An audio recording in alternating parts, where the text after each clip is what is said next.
mind's going in circles, I'm trying to fight it. Getting these voices inside to stay quiet. Gone to the place where all this began. Just start again.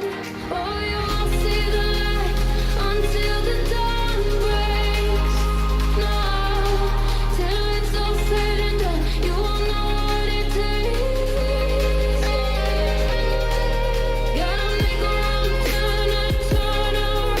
Gotta fall first to pick yourself up off the ground. Until you get lost, you'll never be found. And you can't start again until you break down.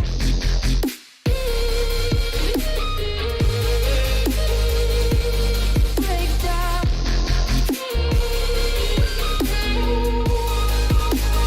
Until you break down.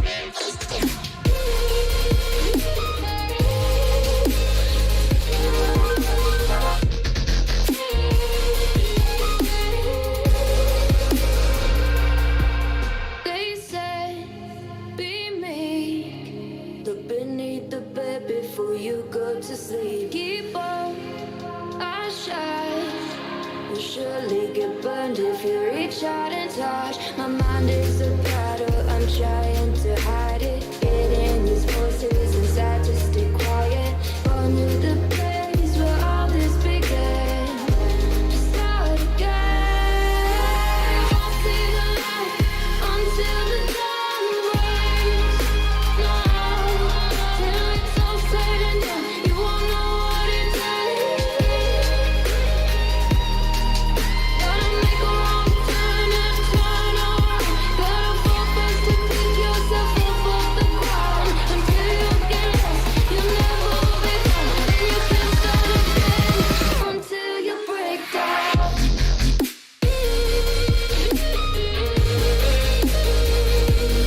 Break down.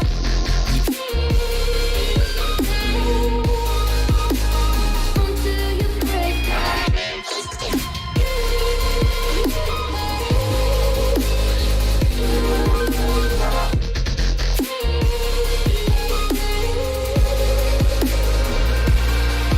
Oh, you won't see the light until the dawn breaks. No, till it's all said and done, you won't know what it takes. Gotta make a wrong turn and turn around. Gotta fall first to pick yourself up off the ground. Until you get lost, you'll never be found. And you can't start again until you break down. Hold on, hold on. You're not lost, you're not lost. Hold on, hold on. You're not lost, you're not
How's it going, everybody? Welcome back to another stream. Hope you boys are having a wonderful, beautiful day. How's it going, everybody? Welcome back, boys. Welcome back. Today is another beautiful, wonderful live stream, boys. Hope all of you're having a good one. It is another alpha day.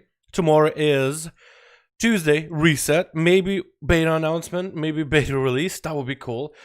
Most likely Wednesday though. Most likely Wednesday and or Thursday. If there is beta Thursday, I'll probably end up streaming it. I think I will just bite the bullet. It's usually my day off. But I'll try to plan for it just in case. Just because I think it would be so cool to hang out with so many of you once you guys get into the beta. I'm hoping Blizzard invites a lot of people. Like, maybe I'm just setting up the expectations way too high, but I'm really hoping the Blizzard invites a lot of people. But we'll just have to wait and see. But anyway, boys, let's get into the... What is this? This ad? What is this? Leperstore.com. Wait, it's a leveling app, isn't it? Is that what this is? What the hell is this ad? Oh my god, is that to the stream? Leperstore.com. What is that with leprechaun? Leperstore.com. WoW US. What the fuck is this? On Discord, Worthless posted a picture about leperstore.com, whatever the fuck that ad was on the stream today. Alrighty, let me get the music back up and running, boys. Hope all of you are having a good one. If the beta is, let me wait for a second. Hold on. Where's my music? Here we go. Got ourselves the song I want to begin the day with. How you boys all doing? Welcome back, all of you. Hope all of you are having a good one. What do we got in chat for today? We got ourselves Jake Powell, my man. How you doing? Night Elf Love, Brian, Chris. We got ourselves Gone Shallow. We got ourselves Warthros, Corinne, the beautiful Ed. We got ourselves Fenris. We got Brian. We got David. Boys, how you all doing? What's up, Chris? How you doing, my man? Hope you're having a good one. Chilling. Hell yeah, my dude. Happy to hear that.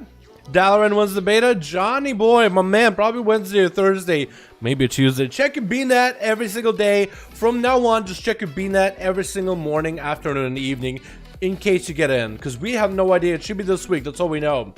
It should be this week. Today's Monday. Blizzard does a Tuesday reset. If not Tuesday, then Wednesday. If not Wednesday, then Thursday. If not Thursday, Friday? Which would be weird if it was Friday. Really weird. Love the content. Appreciate you, my man. What's up, Click Button Gaming? How you doing, my man? Hope you're having a good one, my dude. Hey, Dalaran, what's a good class to play? Hunter or Lock? Richie, how you doing, my dude? Right now, I would say I like both of them are good. Like right now, if you look at the damage, both Hunters and Warlocks are really strong. I'd say Hunters are easier to gear than Warlocks. Hunters rely on corruptions. Warlocks want a trinket from Azara in order to be like exceptionally good. So if you have a guild that can run you through Azara Heroic, pick up that trinket from her, that would be worth it. Then if you want to play Hunter, it's still going to be a lot of corruptions, but Beast Mastery slams that out of the park right now. Both of them are good either way you slice it, man. Hazel said Saturday beta, maybe. Hazel said Saturday? Really? Saturday? I would be surprised if it was Saturday, but if Hazel knows something, well, then maybe Saturday, boys. Maybe Saturday. You know, if I hear, if more people say Saturday, then I think it might be Saturday. But we'll see. Usually they do updates for like beta, alpha stuff Wednesday, Thursday. But okay, interesting. Love you and Turkey Best God. I appreciate it, Johnny. Appreciate it, my man. Thank you so much, dude. Sub Devil, so Sponge. How you doing, my man? Font of Power. That's the trinket you look at. Yes, Font of Power. Might be weird. Saturday they usually do mid on reset days. Yeah, usually do it Wednesdays or Thursdays. At least that's how the alpha updates have been, Wednesday or Thursday. It will be weird though. Yeah, I'm thinking almost Thursday, just open the floodgates. But I don't know, we just have no idea. I don't work at Blizzard, you know, I don't have the download like that. But if Hazel maybe has somebody in the Blizzard and they're telling them, hey, you know, expect maybe Saturday, well then that's what we have to go off of. Unless it's just a plain just guess on a dartboard kind of deal. How's Rogue Covenant abilities looking? So right now, the only one we can test all of them if in Torghast and if we do the quest line in order to unlock the different Covenant abilities. One we have right now to test a lot of, since the Ventier Covenant thing has been mostly unlocked, is most people are testing Slaughter. I tested Slaughter a little bit. It's actually like I will share what Slaughter is like. I just want pre-patch. Dude, I did too. Corruptions are going to be gone and pre-patch will be great. Yeah, Rogue Covenant abilities are... I would say they're not as exciting as some of the other Covenant abilities, but they are good. At least I think they're pretty good.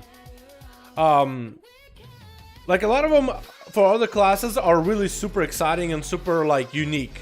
For rogues, I'd say they're more grounded.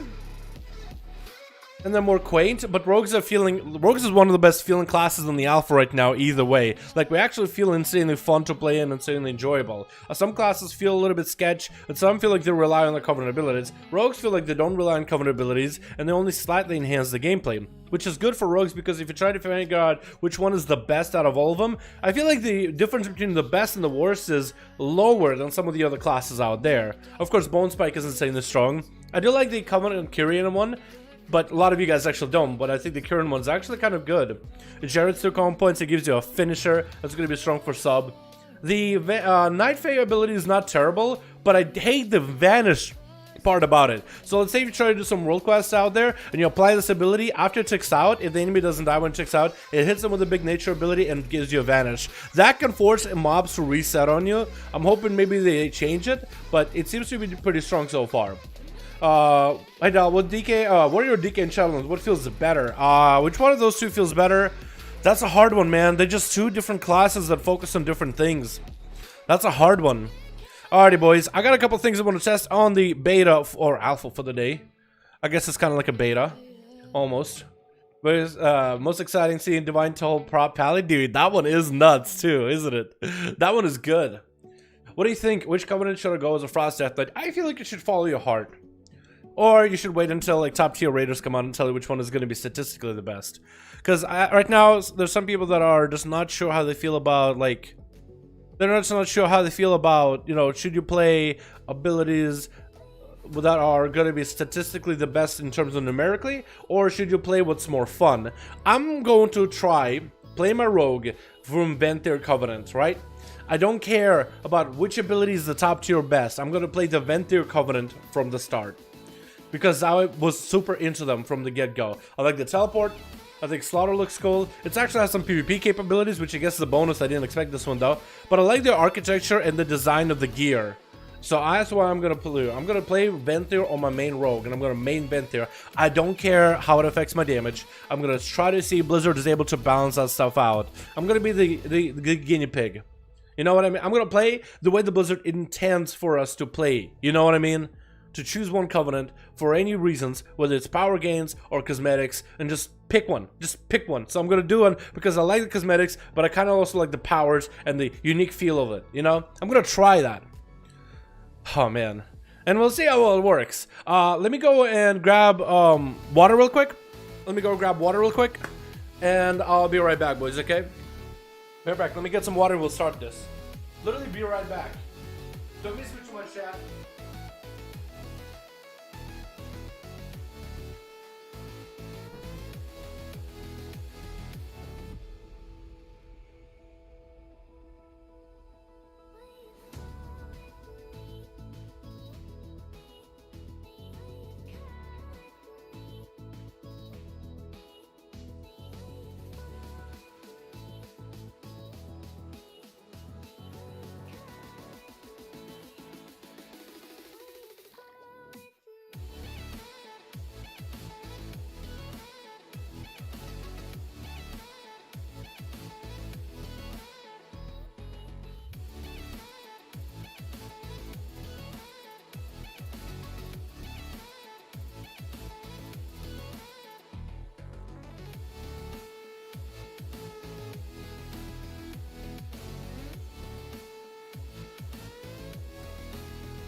Back, boys, I'm back.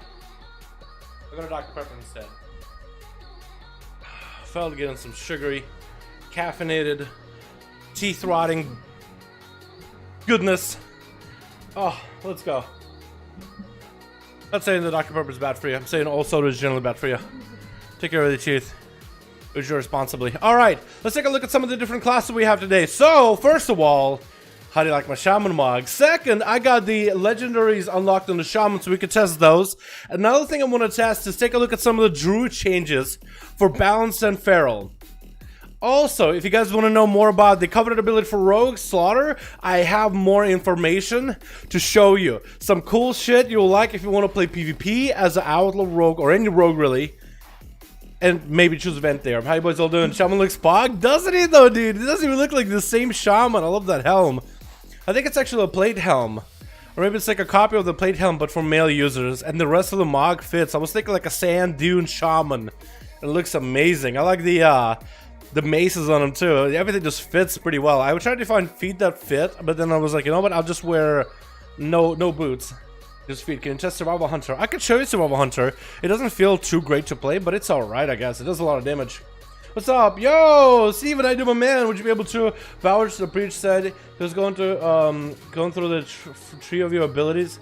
Would you be able to vouch what preach said about going through the tree of your abilities, and if you wanted to switch you'd have to start all over? Is that true? A tree of abilities and you want to start over, and that's true. Like if you're talking about like soul binds, like be able to reset them, well, what you can do is you can, like, you want, well, it depends what you mean by start over. I'm just gonna try to hit it in general sense. Would you have to start over the whole soul bind and the quest line? No, you'll just have to hit a button, but you can reset it and you can like start it from the top to the bottom. It doesn't cost anything to like reset it much. It doesn't cost a lot to reset it. You just have to go all the way back to your covenant in order to do it. To reset your soul bind. Besides that, yeah, let me know what you mean, Steven. Let me know what you mean more detail, because I just came back from soda. Do you think the beta invitations are coming out? I guess Tuesday, Wednesday. I would think Tuesday, Wednesday, but we heard somebody in chat saying that Hazel, I guess Hazelnutty Games, yeah, Hazelnutty.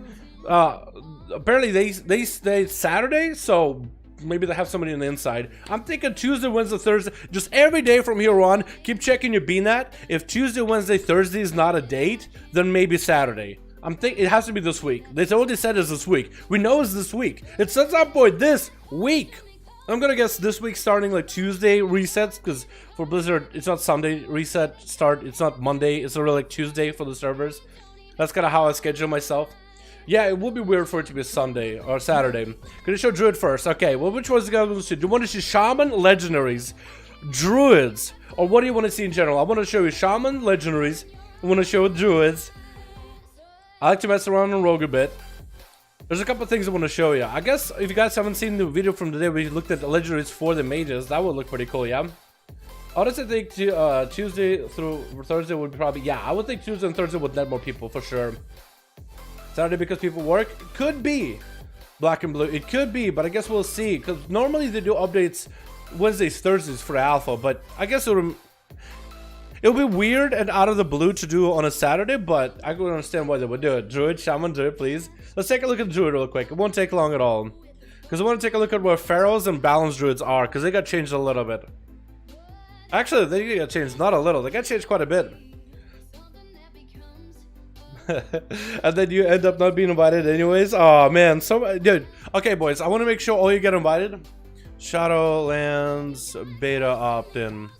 I want to make sure all you guys get invited to Shadowlands beta. So be sure, if you have not yet done so, to opt in on the website. Please do yourself a favor and opt in. Here's the link. I'm gonna post it a couple times in case you guys don't see it. Please opt in on the beta. Please opt in, man. Please do yourself a favor and opt in. Trust me, it'll be worth it. It'll be genuinely worth it. Holy shit, this is a 170. Oh my god, 170 item level? Lord! Oh god, that hits. That's such a high item level. Why? I don't understand why that's such a high item level. Okay. That still doesn't work properly. This is a little bit stronger. I'll just add all this to Boomkin.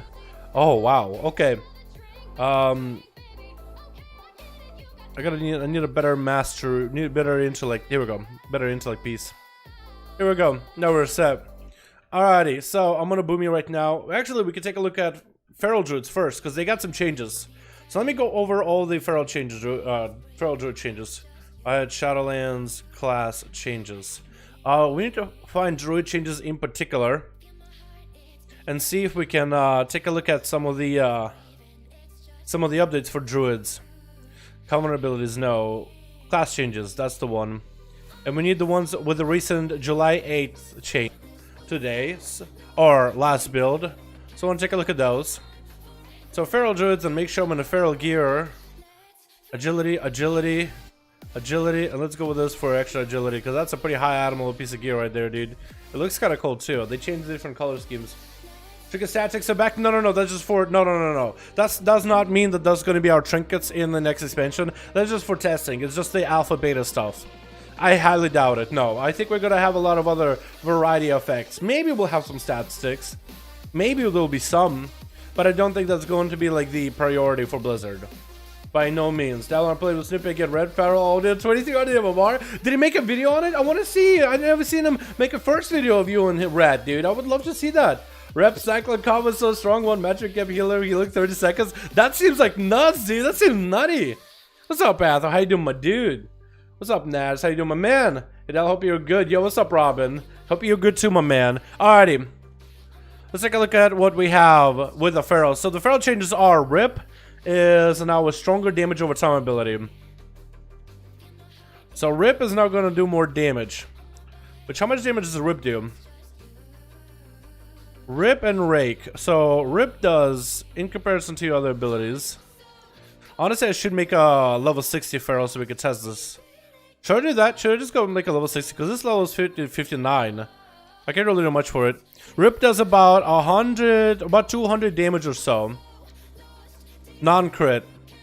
And 406 crit. So it looks like... Yeah, so Rip does about 200 damage a pop. So that got buffed. And Rake does how much?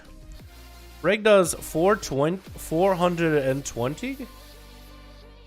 210. Okay, so Rip and Rake are about very similar to one another as a feral druid. So I think they're trying to make your Rip do more damage. Which I think is nice for Blitz to do majority of the damage.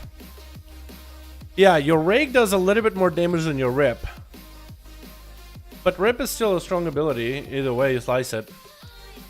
Okay, so they buffed Rip by a little bit, by like what seems like just sort of 25% attack power to 28% attack power. Shred now does 100% more damage out of stealth. Shred doing 100% more damage out of stealth is going to make Incarnation build even more broken, because... Okay, so that did 748, but doesn't Shred do more damage against 20% increased damage against bleeding targets? So let me do this. Let me build some common points on this target. Put a dot on it, right? Put a Rip. We're gonna catch a re-stealth. We're gonna catch a re-stealth, boys, right? Catching a re-stealth. We're gonna target Fury just because that should be available all the time. So you can hit for about 1,000. So imagine with 20,000 health, everybody has a 22,000 health. A Shred doing 1,000, 1,000, 1,000, 1,000. That's like... That's a decent number. Especially in Incard, that would be pretty strong overall. Won't the stealth buff Shred make Incard a better choice? It will be, it will be. I think that's kind of what they're trying to do. They're trying to make Incarnation a decent choice. Or maybe they're trying to get Pharaohs to have more re-stealth to open up with a Shred. But you're always going to open with Ray, because that does more damage. But I mean, Shred used to do 20% more damage, now it's 100. Either way, it's good. Blood Talents got changed, so did Feral Frenzy, Sabertooth, and Savage Roar. Blood Talents now, when you Shred, Rake, and Thrash within 5 seconds instead of 3, your next Bite or Rip will do 30% more damage. So sometimes let's say you're a Feral Druid, right? And you're in combat all the time, you have like no energy, right, at all. You're just trying to do some damage to an enemy train dummy or whatever, right? And sometimes you're trying to get yourself a setup with a Rake, Thrash, or Bite. You would Rake and Shred, and you just have no energy, right? So this gives you a little bit extra room to kind of like set something up, which is better than nothing. So at least it gives you a little bit easier time to kind of get yourself a big old Rip or a big old Bite on an enemy. That's not a bad change at all. Yeah, so you could kind of pull. So normally you have to pull a full bar of energy and then use its abilities in consecutive, in consequence with each other, unless you got clear casting, where you could go back to back and use these 3 in a row. So this is a nice buff. This is a solid buff either way. At least I think this is a solid buff. Yeah, given an extra time, it's going to be a little bit more forgiving. Okay, then we have Feral Frenzy that got changed overall. So this ability now just does raw more damage. Just a raw amount of more damage. So it will do, right now in comparison, so your Rip would do about 2,441 damage over 24 seconds. Your dot ticks from Rip are 199 physical, or about 200 physical. Well, more like 199, unless the crit. So Feral Frenzy will do attack the enemy 5 times for 510 physical damage. So 5 hits for equals to 510 physical damage, and an additional 3,000 over 6 second bleed. So if you were to put the both bleeds against one another with Feral Frenzy into a big old Rip. Yeah, 744 ticks every second or so. Man, that's going to be a lot of damage. Wow, that is a bursty ability. And if it combined together with Tiger's Fury, yeah, it adds a little bit like, I want to say for the bleed, it adds from like 3,100 to like 3,000, almost 600. So like 500 extra. Yeah, no, that's a solid ability in a 45-second cooldown. I think I'm trying to make this one a little stronger. 4.5, not 0.5. Right about 0.5 of someone's health. 1,000 of 20, yeah, 1,000 of 20 to 1,000 is, yeah, 4.5. That's a pretty decent number, honestly. Now, would you make a sort of tier list for classes and specs since beta is out? Wait, is it actually 4.5? I think I might be right, actually. I think the math was different. Would you make a tier sets? I honestly, it might, maybe once we have more finalized numbers, then I could make a tier sets. But in terms of tier sets, you also got to figure out, like, do I make tier sets of classes based on utility, based on damage? How would I do this, right? So if I do a tier set, I'll probably do on stuff that I like, which will probably be outside sources and playstyle feel, rather than raw damage on its own. But then again, when you do a tier set, you probably want to be as honest as possible, and you also want to make a tier set that people would want to see.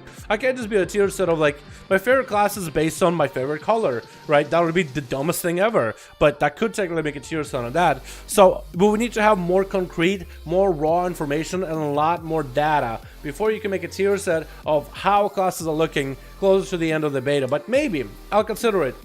Can you use disc, DLC disc with battle chest and Cataclysm anymore?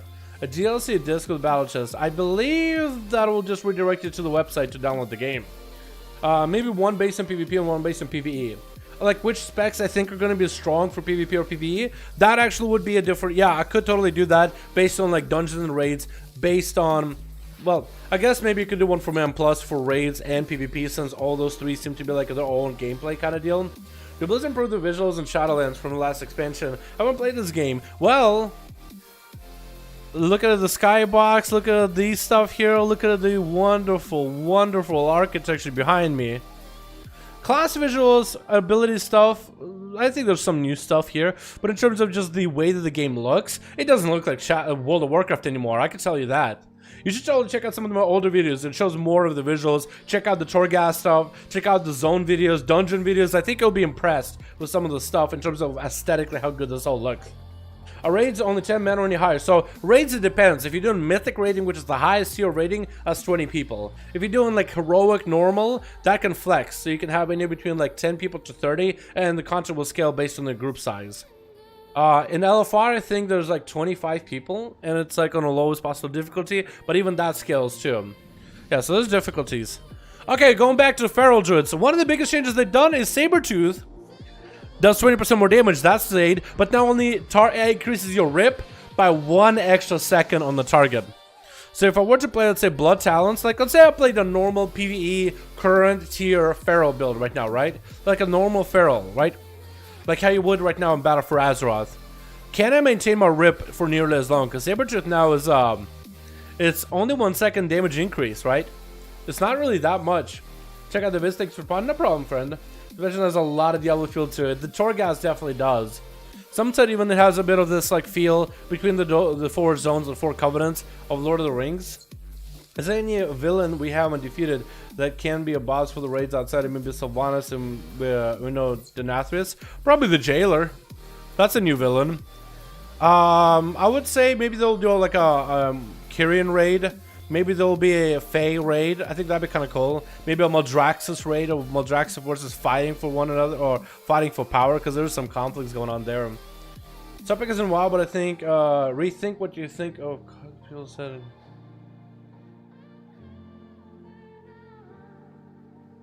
What? Blaine? Oh, that sounds like look at you like it was what? Hello? What the fuck? The fuck? One thing I say fucked up about dude, they're selling masks for $2.99 at some places. Like, won't let you enter the place unless you buy the mask. This flimsy like cheap ass fucking mask for $2 fucking bucks. No, $1.99. You can get a pack of them, like 50 for $1.99. Next door to you, dude. Next door to you. What the fuck? Is there a bit of a rant? That's so good, my man. I'm mostly about WoW, honestly. But dudes, fuck, dude. Check boom kits? Haven't yet, no. Okay, I'm gonna try to maintain saber-tooth rip. Like I would like a normal boomkin, right? Or normal druid. So I'm gonna do the normal things I do as a druid. I'm gonna get my proper opener on a train dummy. And go for my bleeds. Oh my god, there's so much lag going on the server. What the fuck? My abilities have such a delay to them. Holy shit, the delay. I probably should go for a rip, bite, thrash, and the other one. Okay, now we can get a big rip. Okay, can I maintain my rip long enough? So rip was pretty low on... Oh my god, why is it so laggy? Okay, is it getting better? I think it's getting better. Yeah, I think it's getting better. We're gonna redot. Okay, oh no, it's laggy again. Let's see if we can get ourselves a big old bite. So wow, rip is actually gonna be really short, huh? Rip is gonna be kind of short, isn't it?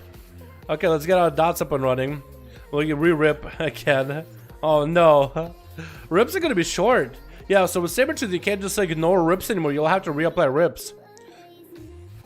Unless you have like burst, and maybe in the open or during bloodless, you might be able to maintain a lot of that stuff. A lot of that damage. But man, that's kind of a bummer, honestly. Yeah, so with Sabertooth change, the change is so it doesn't increase your bleed by 4 seconds per comp when spent into a bite, but rather by 1 second per bite. So eventually you will have to reapply rip all over again. So that'll be interesting. Let's go for a setup for the rip. We'll go for a bite here. Just extend it by a little bit longer. And hopefully we'll be able to build up for another rip real quickly. Okay, we have Tiger's Lust coming back. Rip, reapply it again. We got ourselves the damage ready for big bites. 550 energy. Yeah, big bite. Ooh, big bite. I like that. Okay, now we gotta get ourselves a bit of extra damage out. We're gonna have to do a re-thrash, re-rake real quick. So we're gonna rake. Proc, nice. We're gonna get a shred, so now we can go for 2 more bites. It'll be set. We're gonna do brutal slash here for a second just to get our resources up and running. Alright, now we can go for a little bit extra damage. Reapply that. And we might need to reapply another rip here, honestly. Before Tiger's Lust runs out. Here we go. Okay, let's go re-get our dots up and running. Yeah, no, that feels weird now. So, Sabertooth is no longer like replaces rip. That's gonna feel weird. So now Predator and Lunar Inspiration are gonna be abilities you might want to consider running as a druid now. That is interesting, boys. I actually find that super interesting. But also kind of weird. Okay, so what else is new? Savage Roar got increased by 15% rather than 10% damage increase. That's interesting. So what the hell do I even put Savage Roar? I guess I'll put it here. Maybe we can go Moment of Clarity for extra energy. Let's go Moment. Let's I feel like it will be hard to balance Blood Talents and Savage Roar together. But we'll give it a go, right? We'll give it a try. Oh man. We'll be able to test Soul Binds, Assistant Play and Determine before we choose a Covenant. So I think you'll choose your Covenant and then you'll have Soul Binds to see. No, so I don't think you'll be able to play with Soul Binds before a Covenant choice. No. At most, when you first level, you'll be able to check out all the different Covenant abilities, right? All the different Covenant abilities. And then at the end of level 60, you'll have to choose a Covenant. And then the Soul Binds come with it after. Yeah, I forgot to test Survival Hunter. I will come back to Survival Hunter in a bit. I just begun testing, and I decided to check out Druid changes real quick. Will we be able to test the soul? Yeah, I already answered that. Can you check out the new Demon Hunter talents? Demon Hunter talents. There's nothing new really as of today. I checked them out on other streams. I might pop in on them for a second. There's really nothing new, but I can show you what we got going on. Hope kind of hope that there's a zone in Shadowlands and the skybox is like Death Wing chilling in the background or something. I think you're thinking of them all. If y'all haven't, y'all better like this video. Yo, listen to Jace, boys. Listen to Jace. All right, we're gonna try Savage Roar with Sabertooth, Blood Talons, mostly for Savage Roar damage increase. So that's kind of hard to manage. So how do you play with Savage Roar? How do you open? Do you just like rake into Savage Roar, build components into a rip? Is that how you do it? Okay, I think it is. Okay, we're gonna try it. Savage Roar, build components into a full-blown rip. We're gonna try and maintain Savage Roar as best we can. Okay, we're gonna have to reapply rip at Savage Roar at some point here. Okay, re-Savage Roar. And next rip we get should be stronger rip. Or we can go for a big bite. Okay, that's gonna be a little rough. So I think in the open you might actually just want to go for a rake. What is it? Thrash, shred, if possible. To see if you can get yourself a Savage Roar, but also Blood Talents at the same time. You'll have to have a very specific opener though. That's gonna be interesting. Now I gotta get myself Savage Roar back up. So we're gonna refresh Savage Roar. Oh, where's my rip? Oh no, my rip disappeared. Oh no. Okay, let's do it again. Let's do this over. I just lost my rip and that would take so long for me to get it back. Okay, so my opener needs to be, I need to use Blood Talents with Rake and Thrash and Shred in succession. So what I'll do is I'll Rake, Savage Roar, Thrash, Shred. I'll build Brutal Slashes up in order to get a big old rip rolling. And I'll try to manage as best as I can. Oh, that's gonna be rough. Okay, boys. Ready? Yeah. AoE. Shred, please. Okay, we got ourselves a Blood Talents. We're building up for a rip if we can. Big rip. Okay, big rip. No worries. So now we just gotta build our calm points. We're gonna get we need to get rebuild up for another Savage Roar. We're gonna shred again, and then Savage Roar. And I think we gotta reapply a rip. So we're gonna have to go for this whole Thrash, Shred, Rake with Tiger's Fury. And try to see if we can build up for a bigger rip again. Okay, now I think we got the ball rolling. Now I think we're in a position where we can actually do some stuff. We're gonna go for a bite. We'll go for a Rake here and hopefully Shred maybe. Shred in time to get a Blood Talents. We got Blood Talents, good. And it might need to bite here. Yeah, we'll bite. We need to get Tiger's Laws back up, or Savage Roar back up. We're gonna Savage Roar here. Rip is gonna fall off soon.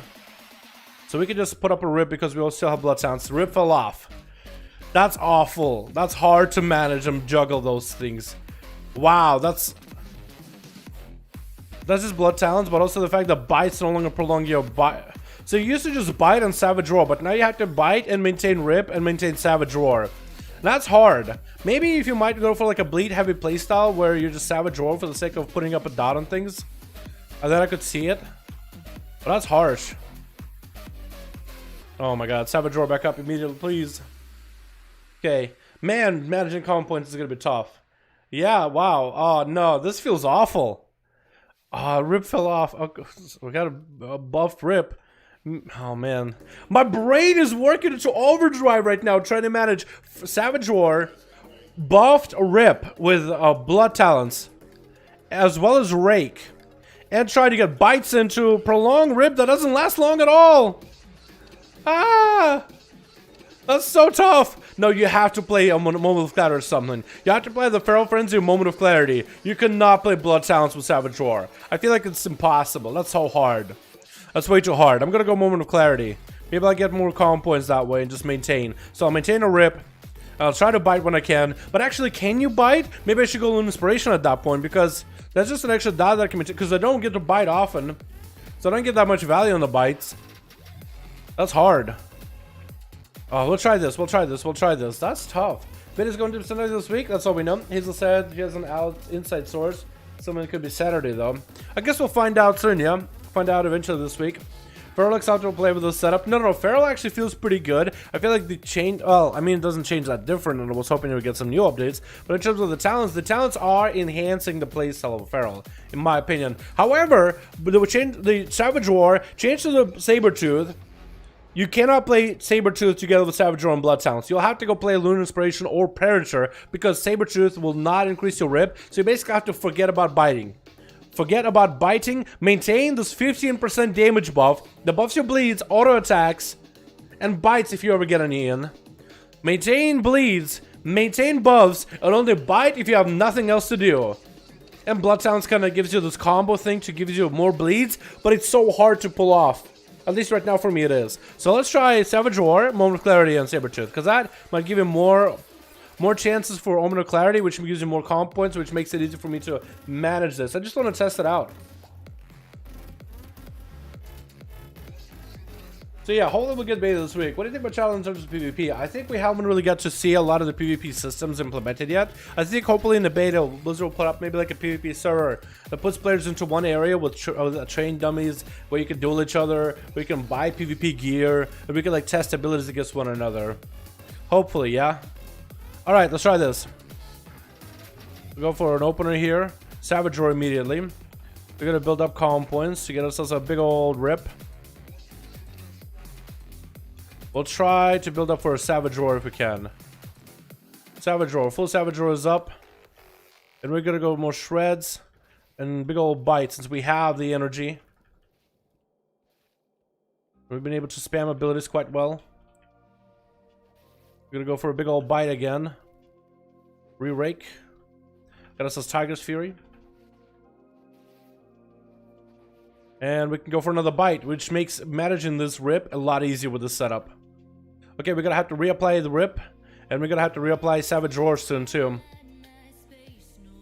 Okay, we're gonna go for a rip reapplication and get a Savage Roar up just to maintain Savage Roar. And now we're looking to reapply a full big Savage Roar.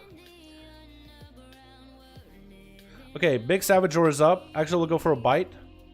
Probably should have went for not a bite. 3 Savage Roar up. We got ourselves procs for Brutal Slashes, hopefully. And I think we'll have to reapply a full rip here. Yeah, we have to reapply a full rip. Okay, we're just building up for buffs now. With Savage Roar here. We got a freebie proc for a swipe. Or Brutal Slash. Replace the swipe, so it's okay. I'm gonna try to see if we can get ourselves a big Savage Roar, just so we don't have to worry about it. Okay, we can reapply our bleeds if needed. Maybe we can go for a big bite. Big bite, refresh our rip just a little longer. Probably should have just done a full fresh rip. Yeah, we gotta reapply rip. So now we're just maintaining our buffs as best we can. So this is much more manageable. Although I do feel like I'm losing value because I'm not getting nearly as many bites. I guess I'm getting bites here and there, but I almost feel like Lunar Inspiration might be better just to maintain like a very dot heavy playstyle. Lunar Inspiration is another dot for you to manage, sure, but at least I think it's better than nothing. Okay, I gotta reapply rip again. We're gonna reapply like a few calm points of rip. We'll try to see if we can build up for a full rip. I think it's better to actually apply a full rip rather than a half rip. And I think it's better to get a 1 calm point Savage Roar because at least you can kind of put up 1 calm point Savage Roar, build up for another bleed. 1 calm point Savage Roar, build up for another dot. Is there a pandemic to this Savage Roar? Because how long does it last? 36 seconds. Can I use it in the last few seconds? So 36 seconds. Yes, there is a pandemic. So you would use it in the last 3 seconds to reapply it at 5 calm points if possible. In order to get more value damage on it. Why? Maybe that's why I'm doing no... My haste is so fucking low. I don't think I've ever even had haste ever low like this on live. Maybe that's why my abilities feel like there's a lag behind them. Gonna have to reapply rip. Yeah, so I think Savage Roar might actually be a good go-to. Because what are your bleeds like? Your rip does about 218 damage, so it does impact your rip. Your rake also does more damage. Your melees do more damage. And I guess your Brutal Slash can actually crit for quite a bit of damage too, can they? Brutal Slash can hit for 742, so that's pretty good. What about your melees? Your melees hit for 400 crits, 200 melee. Okay, so you actually could play a proper build with Savage Roar, I think. I think Incarnation is kind of going to be the go-to though. Man, okay, there has to be a lag on the servers because there's... Yeah, no, there's definitely lag. Look at this.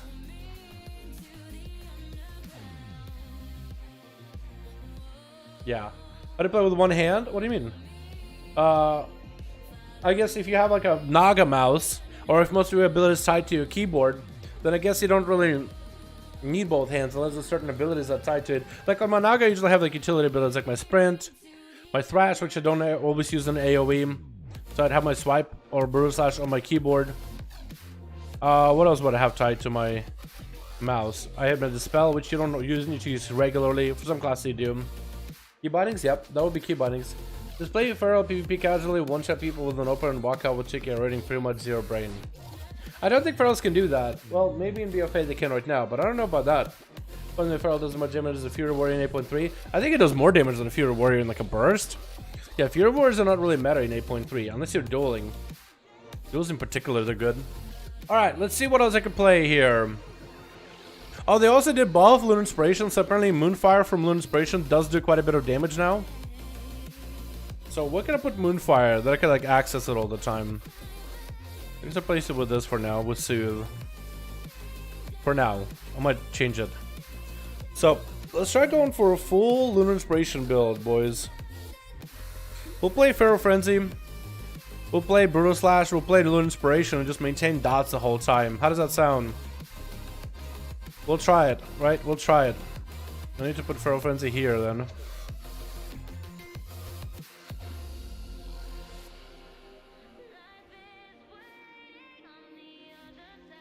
Get us as a big old bite. My god, the servers are really fucking laggy. We gotta reapply Rip again and Rake. And Moonfire. How much damage does this do? Moonfire hits for... I can hit for decent numbers from Totems. This might be the PvP build though. Might be a legitimate PvP build. Just put up bleeds on things and just kind of AFK out. Go for big setups for bites. I need to reset up a Rip again though. Put up roller like this. Moonfire as soon as it's up. Just maintain our dots from here on. And only bite when we have the comm points. At 50 energy. Yeah, this could I guess be a decent build. I gotta reapply Rip. Good thing Rip, they made it so that Rip does damage no matter the amount of comm points you invest into that. So it's very similar to, I would say, very similar to Rupture. Because at some point they made it so Rupture does a set amount of damage and comm points just prolong the duration. Yeah, you can actually make like a decent like dot heavy build. So I wonder, what's weird though is certain talents just de-synergize with one another and they don't like work against each other. That's one thing that I hope Blizzard fixes and takes a look at some of these specs and classes. Like the certain abilities that desync the playstyle. Survival Hunters are in a really bad spot when it comes to desync and playstyles. The studies make sure our appearance will be best. But it's also being able to have Werebear, 9cat, and Balance Power all at the same time. I'm okay with it. I'm perfectly fine with it. I mean, if a Druid went and got all those skins, it's cool to be able to use it on the off specs. The two cities for each faction as now in BFA, or is it one city like Dalaran and Legion? It's a one city, it's called Ouroboros. So this will be your main hub. It's like a massive tube. But it's pretty cool though. It's got a lot of, like, it's really pretty in its weird way. It's very like it's very ghost-like. And like a very interesting color scheme, but it's really pretty. I think they put a really good part, took a lot of time in to put in it. It sounds like Bastion is going to be the main hub. No, so Bastion, right? So every Covenant is going to have a Sanctum. So you have Elysian Hold, which is for the Kyrian Covenant in Bastion Zone. That's going to be your second hub. If you're in the Revajat, you have Sinfall, which is going to be your hub if you're with a Ventir. If you're with Maldraxxus, you're going to go to the Seat of the Pantheon. That's going to be your hub right here. And if you're in Ardwald, I think you go to the main Heart of the Forest. I think that's going to be your hub for your Covenant. So you have like an Order Hall, right? Like in Legion, you have like an Order Hall, but it's a Covenant Hall or Covenant Sanctum. And then you have the main city, which is Ouroboros, which is kind of like the Dalaran. But like I think a bigger version, maybe more or less. I think it's outside the bigger version of Dalaran. I don't think it's as big as Shatrath, like in terms of the width. But it does have a little bit of like second floor story, first story kind of thing to it. It's pretty cool though. You get kicked out of a different yeah, so if you're like a Ventir Covenant, right, you're in part of the Ventir Covenant and you go to Elysian Hold, you'll get kicked out because you're not part of that Covenant. Yeah, so there'll be like that RP thing about it. So I wonder if there'll be like a world PvP thing you could do, right? Let's say you have people that are chasing you, and they're part of the event that you're covenant, they're PvPing, they'll hoard your alliance, and you head over to your covenant sanctum, and they're like, because they're event here, they'll kick you out. But I wonder if they're part of the carrion covenant as well. Can they go in and still chase after you and beat you up in there? I doubt it, right? It's probably going to be like a sanctuary or something. But it's going to be interesting. To learn names, yeah, it's gonna be a lot of names for you to learn. There's a lot of covenants and a lot of like systems, a lot of new things for you to learn. Yeah, so the Druid changes is interesting. I don't know how I feel about it. I still think there's some towns that are clashing against one another. Let's take a look at the new Boomkin change. Man, the lag. It doesn't say there's a lot of lag, but maybe it's the low haste that I have. 3% haste in my gear. Lord, how the hell did I get there? Okay, 5% haste, a little bit better. Let's prioritize haste, I guess. Holy shit, dude. That is insane. I got nothing else to replace that with.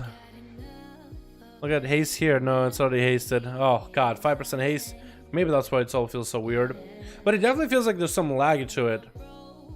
Okay, so the changeable boomkins is going to be eclipses now, right? So eclipse mechanic is going to be a mechanic where you cast 2 abilities that are Starfire. You enter empowered wrath form or solar eclipse, or cast into wrath enters empowered starfire form, and you only need to do 2 of those abilities instead of 1. So if you were to play like the most basic build for druids on empowerments and stuff, I guess you'll go twin moons and all this, yeah. So if you want to go for like starfire into full dots, you'll go for starfire. Yeah, so only 2 starfires are needed in order to get yourself into a eclipse. Which I guess is kind of cool.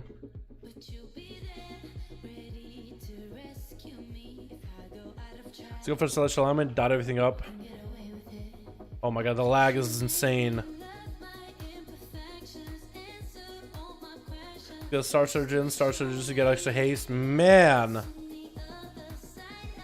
the delay is insane.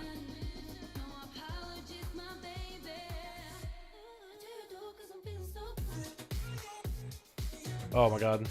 Yeah, so now it's just only 2 casts. I guess it's a little bit better. It's only 2 casts, right? Because then you could just kind of get out of a eclipse and into another eclipse a little faster, and you don't have nearly as big of a bar. You don't have nearly as big of a bar of Star Surge power saved up to like, yeah, okay, so this is what they're trying to solve. So normally you would Star Surge. Out in BFA right now, Star Surge kind of whenever you want to do damage. Every time you Star Surge, you get empowered Wrath, empowered Starfire, or Lunar Strike. Right? Same thing. And here you kind of want to Star Surge only when you're inside of an eclipse because it buffs the damage of your Star Surge. It's astral damage, but when you're inside of eclipse, like Lunar, arcane damage is buffed. Which means that also Star Surge damage is buffed because astral means lunar and nature put together. It's like 2 schools of ability stuck together. So right now I'm trying to get into another eclipse, and I'm starfiring, right? And I would starfire, and normally I would be way overcapped on my way overcapped on the amount of Star Surge power I have, like astral power, I guess is the word. And now when you only have to do 2 casts in order to enter an eclipse, you don't cap yourself as easily on astral power, which is fine. It's a fine change, I guess. Yeah, so this is going to be a little bit easier to make sure you're not overcapping yourself on astral power. I prefer the old eclipse system that made you need an AoE for your sun. Yeah, I was thinking it was going to be more similar to that. Yeah, I had expectations that it's going to be close to like the OG eclipses, like what I played in Cataclysm.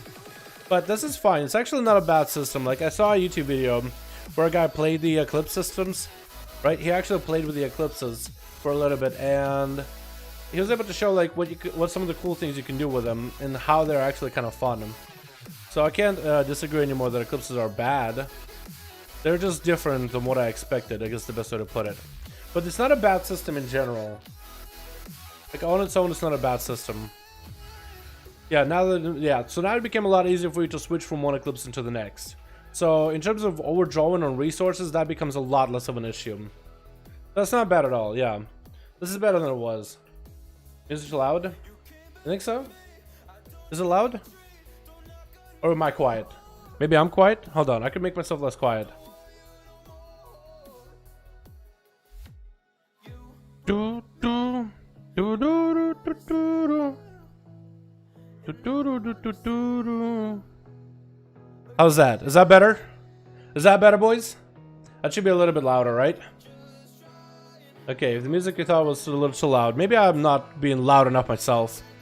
Maybe I need to yell into the mic the whole time. Anyway, yeah, that's gonna be the Druid thing. Alrighty. What other class should we take a look at, boys? What other class should we check out that you guys are interested in? I have Shaman Legendaries I could show you. Wait, that's not it. Huh? Okay, it was bugged. Okay, I was like, that's not my rogue. That's not my Shaman. That's my rogue. What is going on there? I have Shaman Legendaries I can take a look at. These are kind of nuts, by the way. I'm interested in Dust Warlock. I haven't gotten Warlock set up with Legendaries yet, but they're alright. Breeze, JK, Blizzard, and such in them. They do have Legendaries, though.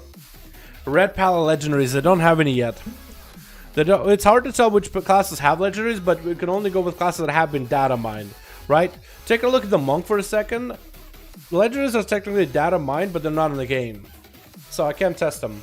I gotta get a level of character, and I'm only gonna trust the ones that have been data mined. Level them up, because it's a long quest to get Legendaries unlocked. And I did that yesterday on my Shaman, and boy oh boy did that take a while. It's not it's not a fast thing at all. Show your characters. I mean, these are my characters in the alpha, so like I just basically boosted them. These are not like my actual characters or anything. But this is how I'm for testing. There's just a variety of different tunes. Yeah, that's not all my live characters or nothing. Monk, perma, fisting, fist and legendaries seem fun. I don't think they actually have any. Let me check if they have any legendaries unlocked yet. I don't think they do. I don't think they have any last time I checked, unless they added them today. Is where I have legendaries. Yes, we took a look at those yesterday. We have mage legendaries, which I have a video on, and I'll make a video on all of them, right? So there'll be a video recording on me reacting to those legendaries. But I messed around with some. What? Okay. Thanks, Blizzard. Instant DC. Thanks. Very cool. Monk perma fisting. I want to see the perma fist viewing. I want to see what you're talking about, Jake. Or Demo. I want to check out Warlock whenever they're available, man. Is video coming for Warrior? I'll need to record the Warrior Legendaries to put my thoughts. But if you want to see my thoughts, you can also check out last stream as well. When is beta? Hopefully sometime this week. That's all we know for sure. It is definitely this week. Alrighty. But what class should we check out after this one, boys? What are we looking at? What classes are you guys interested in seeing on the alpha? We got Shamans with Legendaries, which I can show you the Shaman specs and how to play with Legos. But then somebody else said Hunter earlier. What class are you guys interested in? Just any class you guys have interest. Just let me know right now. Because I'm gonna go see if Monks have Legendaries back or not. See if they have any. And you think teach them a monastery target palm black eye kick resistance heal for 20% of the damage done? As a constant legendary? That seems awesome. Yeah, so they don't work yet. So I can like enchant it. And that'll be the ring. But it didn't enchant. Yeah, so they don't enchant yet. What about priest? I need to go and get a priest legendaries set up in my free time. I know that they have them. Yesterday we did a dungeon where priests had legendaries. Maybe we could test priest legendaries. Priests normally have a weird habit of being broke in mechanics either way and have a playable makeup. Yeah, I feel in that. I need to get one up and running first. Because you need to do a long quest line to get a legendaries on a class. It doesn't take. It's not like a 5-second walk. It's like literally an hour quest line to do it. So I'll probably do it in my free time so I can show you on stream. Which are Red and Survival Hunter. Retribution Paladin's looking pretty cool. Demon Hunter. Frost DK. Frost DK doesn't really have anything new, but I guess I could show you what they have. Yeah, I feel like every time I do the streams on Alpha, there's always somebody who asks about Death Knights. But I don't have anything new to show. But then again, there's a good chance some of you guys are new and you've never seen anything about Death Knight on the Alpha. And some of you guys have seen some stuff on the Death Knight. So you're gonna have to be more specific, like what do you want me to show? Talents, everything, like basic explanations of what DKs are looking like, or what? Okay, and you see me. Thanks, Blizzard. Very cool. I swear, what's going on with the servers? They're DCing a lot. What are your thoughts on Fire Mage Legendaries? I made a video on Fire Mage Legendary. I made a video on Mage Legendaries. Overall for Fire, they're looking pretty busted. I'm not gonna lie. Mages overall looking pretty busted, dude. Yeah, they're looking pretty interesting. Marksmanship, how are they? They're pretty slow, but probably one of the better feeling specs in my opinion when it comes to Hunter. Let me make a DK, dude. What Death Knight should we make, boys? What are we feeling? An Undead DK? Tauren? Troll? Belf like every other? Like everybody else? Valpera DK? We could make a Valpera DK, honestly, couldn't we? Could I take a Valpera DK seriously? Magar DK? Orc? Oh my god, where's his eyes? Oh no, where are his eyes? Oh, that is spooky. Oh, they have eyes, but not the males. Oh my god. Oh, okay, only hunched over have eyes. The others don't. Okay, undead. Literally, dude. Literally undead. That's actually awesome. Yeah, I'll make a Valpera. Dal. Hold on. Dal small DK. Small DK. There we go, boys. We got a Death Knight. We made it. What are Druids like? We just took a look at Druids. They're looking pretty good. I'd say looking pretty good, but we just took a look at Druids. Hope you can rewind the stream. We took a look at Pharaohs and we took a look at Balanced Druids. If you're interested. We took a look at some of the new stuff that they've gotten. Which is like talent changes. And a small change to Balanced Druids on the Eclipse mechanics. That's quite the name. It is quite the name. Imagine having a Valpera warrior with a flail, weapon, and a shield. I think that would look kind of cool, honestly. Isaka should go in options for DKs. You think so? That would be interesting. Marksman in BFA was bad in Miss Legion. So Marksman in BFA isn't changing at all. It's the same spec, it's just the others don't feel that great to play. I don't really know if you should be that excited just yet. But that's just my opinion though. I think Hunters could feel better, but they just don't feel that good right now. Maybe it's the stats, but it seems like every other class that I play, even if they don't have best in slot stats, they still feel really good to play. And other classes just feel terrible without best in slot stats. Like Giga Haste. Like Warriors feel good without Giga Haste. What do you mean? And Warriors need haste right now. Real badly. Any legacy for Demon Hunter? Not yet, I don't think. We have to buy on any pickle. Rick, we haven't data mined any yet, so I doubt there's any yet. I'm gonna show you guys the Shaman ones. I'm really excited about the Shaman legendaries. Trust me, you want to see these, man. These are busted as good.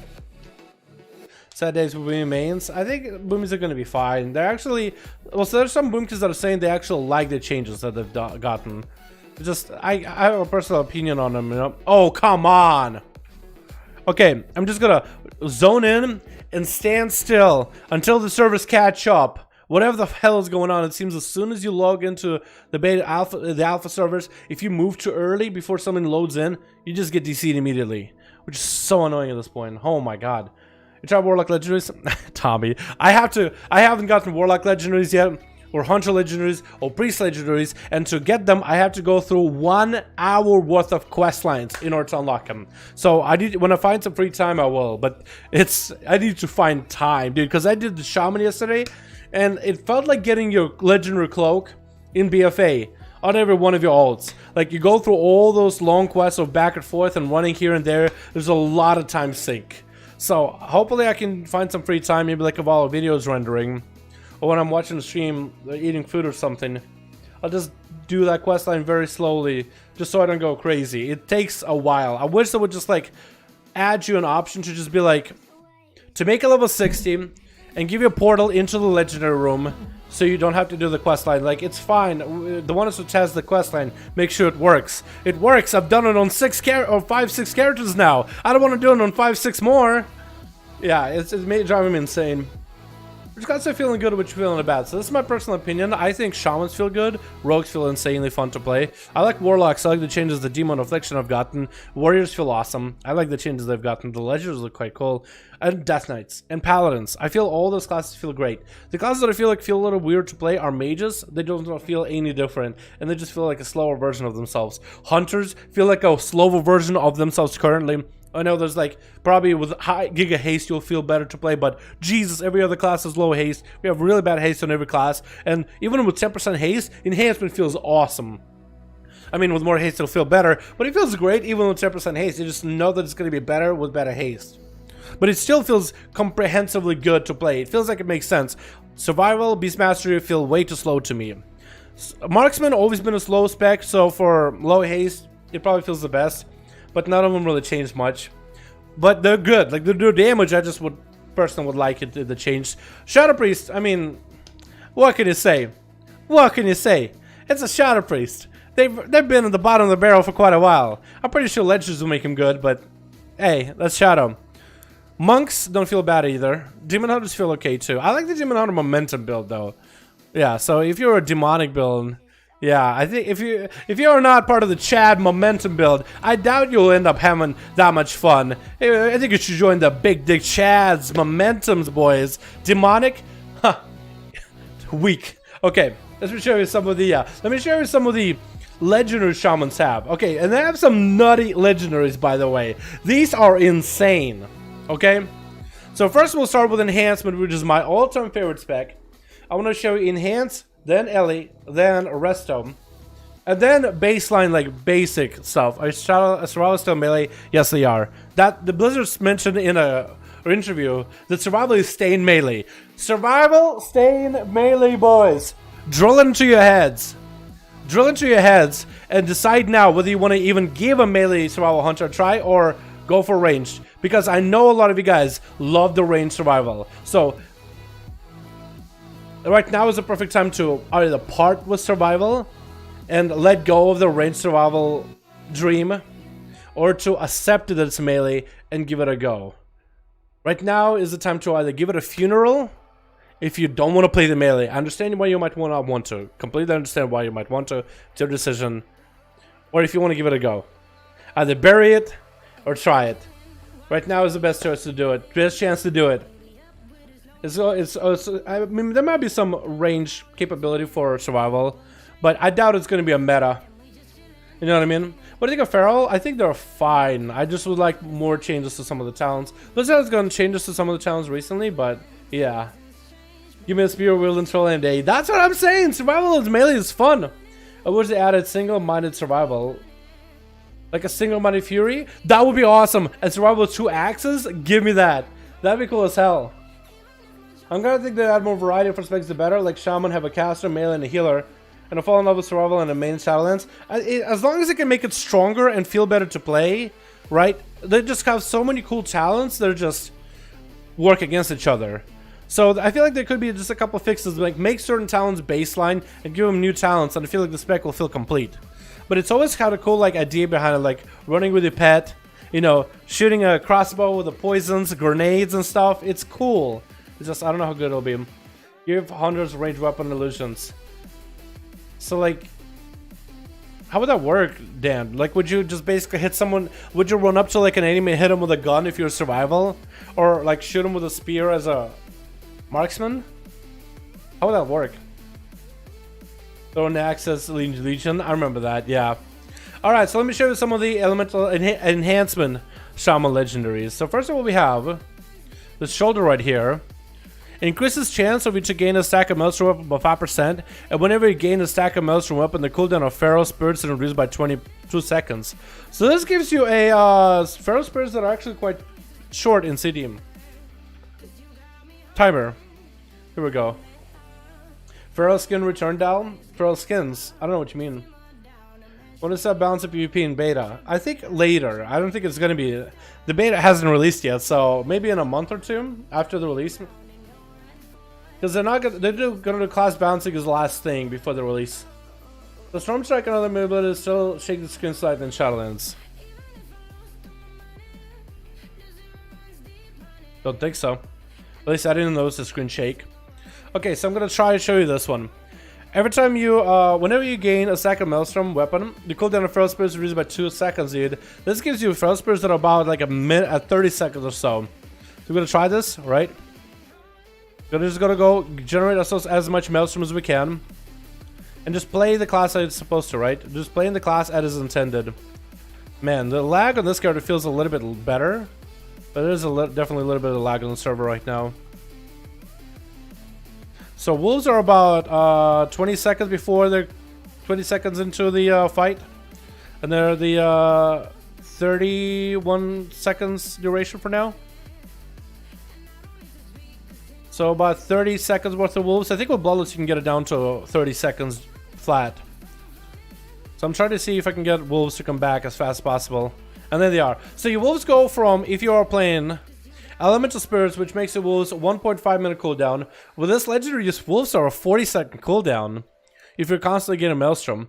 With bloodlust, you'll have wolves up pretty quickly because bloodlust gives you extra haste. So this is actually quite a strong legendary, dudes.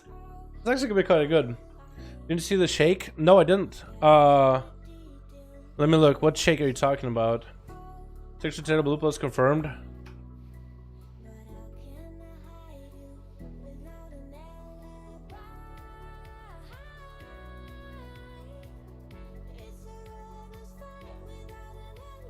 Okay, I see a little bit of a shake. Yes, I see a little bit of a shake. I do see a little bit of a shake. Yeah, if you look here, you can see like there's a bit of shaking. I guess it's to make your abilities feel more impactful. There's a bit of a shake. You're right. I didn't even know that. Do you think games needs in your class? No. Game needs to fix the classes the way we have them right now. Because going out of Battle for Azeroth, we're going to lose our essences, traits, corruptions, cloaks. That's a lot of abilities losing. That class are losing, and we're going to be bare bones. We're going to be naked. So no. For this expansion, I think it is a good idea for them to focus on the specs and the classes we have right now, and try to build them up for future expansions to like be built up and be more complex and more interesting. No, if a new class wouldn't have fixed the problems, it would have, I think it would have exacerbated the problems we have. So that's a cool legendary. You can get wolves back a little bit quicker. Now this one right here, consuming 5 stacks of maelstrom will reset the cooldown of storm strike, causing next storm strike to deal 100% more damage. That's gonna be interesting. We're gonna try to see if we can get ourselves a big old maelstrom. Okay, big maelstrom, hold on. Big storm strike. Woo! Huge damage. Wait, hold on. Frost shock. Reset. Oh my god, it's so good. That's actually so good. Do I have a buff or something somewhere that says storm strike does more damage? Yeah, here it is. Damage is increased by 100%. That's pretty good. And that you can use it quite often.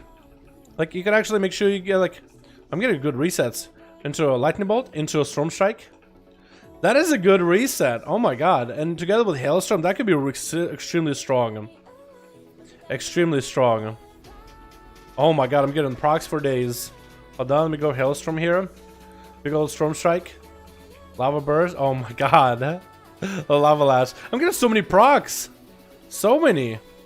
Big Storm Strike. Also, this Haste, Euphoria. Jesus. Yeah, so this is pretty cool. Yeah, so this is a pretty cool cool change. I like it. I like this legendary. It's kind of unique. Go to Storm Strike, into Lightning Bolt, into Storm Strike. That's pretty good. That's a pretty simple one, but I think it'll synergize well with the Clash Lightning because it'll buff the damage of the next Storm Strike, and the splash effect will go really well. Yeah, I think you'll want to go less hot hand to make sure you can get the globals for Storm Strike, but that's an interesting Lego. Another Lego we have are the gloves. Each time Flame Shock deals periodic damage, increases the damage of the next Lava Lash by 10%. Reduces the cooldown of Lava Lash by 0.5 seconds. So this, I think, is actually an effect that's available right now in BFA, if I'm not wrong. Or this was an effect available back in Legion Artifact Weapon. Wasn't it? I want to see how big the damage of your Flame Shock you can get. Oh yeah, of Lava Lash. So is this Flame Shock? Yeah, every time Flame Shock deals periodic damage, Lava Lash cooldown is reduced and damage is increased. So I wonder how high does it stack? That's 60%. We're gonna try to put as many Flame Shocks on everybody as we can. 10%, is that the max? 12. What is the max for this one, boys? Do 16 set bonus? Ah, is it really? Okay, yeah, that's pretty cool. 200%. So it hits for 1,121 fire damage, but it also buffed by having Flame Tongue on the weapon too. So Flame Tongue, so this ability will do 100% more damage if you have Flame Tongue. Okay, so it seems to be 20 stack is the highest, so hard as a hit. 4,000 single global? That's not bad. That's not bad. That's really not bad. Yeah, that's actually not bad at all. And it has a shorter cooldown, so you can weave it into rotation a lot more often. That is nice. That is nice. Yeah, so every time it ticks, you can use this ability quite often. I like it. And you can get yourself a hot hand build too. That does increase damage as well, doesn't it? Yeah, damage is increased by 100. So I wonder what happens if I go for hot hand, because damage is increased by 100. Yeah, I'm gonna do this. I'm gonna build up flame shock and everything, right? I'm gonna flame shock to build up primal lava actuators. I'm gonna wait for a proc from hot hand, which works off of auto text and flame tongue weapon equipped. So eventually I'll get 20 stacks, and I just need to wait until I get the hot hand proc, and then hit him as hard as I can, see how hard it hits. We'll see how hard it hits, boys. Okay, here it is. Ready? Lava hit, non-crit for 4,000, almost 5,000 damage solo. I have 20,000 health. I have 20,000 health. So, that's pretty good. That's pretty good. That is pretty good. That is actually quite a big hit. So if it crits, that's like 10,000. If it crits, it's 10,000. So we're gonna try to work it up for a hot hand again. We're gonna do this again. We're gonna flame shock this guy too. We're gonna go again. Hoping for a crit, boys. Hoping for a crit. Here we go. We'll pop Wind Fury weapon just to make sure we get more procs for auto offhand attacks. We got us a 20 stack. We're looking for a big hot hand proc. I don't think anything else buffs hot hand here, so we're fine. I think this would synergize really well with your Lash and Flames, because Lash and Flames will increase the damage of your Flame Shock too. So you can go for like a really Lava Lash build. That would actually be kind of cool. Let's increase the damage of your... Okay, here we go. Ready? Yeah! Ah, again. No crit. Well, either way, it's okay. That's actually still a huge hit either way. 5,000 from a Lava Lash, which normally hits for about like 1,000 on average. So that's a cool one. Alright, we got another legendary here with a belt.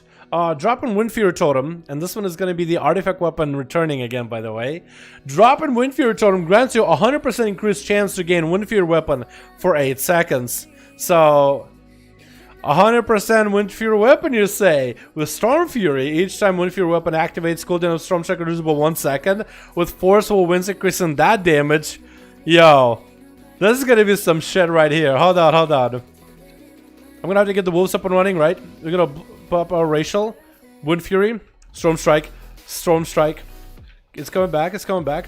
Few seconds, Storm Strike. Here we go. Maelstrom, Storm Strike. And you get a debuff now, so you won't be able to use it for a while. So in a sense, you kind of could use Wind Fury Totem on as a cooldown now, which I kind of like. It'll make it a little bit different of an ability. You'll have to drop it like after you engage in combat, but that one seems okay. I don't think the damage from this one seems nearly as high, but it could potentially be numerically the best. But it seems really quaint and really simple compared to the other Legos. Now, there is one more Lego I want to show you. This one seems to be the most strongest one out here. So this is technically an Elemental Shaman Legendary. Dealing fire damage increases the damage of your next Frost spell by 30%. Dealing Frost damage increases the damage of your next Nature spell by 25%. Dealing nature damage increases the damage of the next fire spell by 20%. Now this is essentially a Elemental Shaman Legendary, at least originally. But Enhanced can also use it.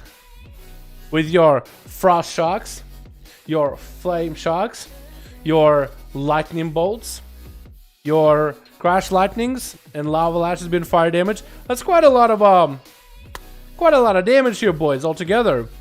All things considered. So you can go, like, look, you have a buffs available right here. Like, damage on the next frost spell is increased by 30%. So hard as a hit. Together with Hailstorm, which increases your damage of Frost Shock already by quite a bit. And you can take that fire damage and apply it to a Flame Shock. So Flame Shock will do more damage now. And so as Elemental Shaman, you actually would have a ability to use your legendaries in interesting ways, where you would kind of, as Elemental Shaman, you would like, okay, prioritize this ability. So Fire, Frost, Nature in the opener with a bunch of Instacasts. But as enhancement, I don't think you do that at all. I think you kind of just drop the potential together, and you just use abilities on cooldown as much as you can, and you get a benefit of some sort in some way, minor way, major way, some way or another. Because it's just, you have abilities that kind of just constantly up. When you get ghost wolves that are of different ability usage, like these are fire wolves, I think that benefits to the fire damage or the frost damage. It does. They actually benefit. So you can create yourself like multitudes of wolves. It can just go in circles. Any dungeons today? I could try to queue for a dungeon on this guy. I doubt the queues are really high, but we'll try it as Shaman. How does it sound? Maybe we'll get an instant queue. Most of you are just assessing classes. But yeah, this seems like a very interesting legendary for Shaman in general. I think buffing your frost damage by 30%, nature damage by 25%, fire damage by 20%. This is like overall a massive buff with your mastery, dude. This one seems to be broken. I think this was going to be a broken legendary for Shamans in general. That one seems really strong. Okay, can I get out of combat? I'm far enough away. Game, please. Maybe? Well, did they change the back walk animation, by the way? I think they changed the retreat animation. Dude, I think they changed the backup animation. So they're no longer do like this weird like sidestep backup. They just gotta just do this. Interesting.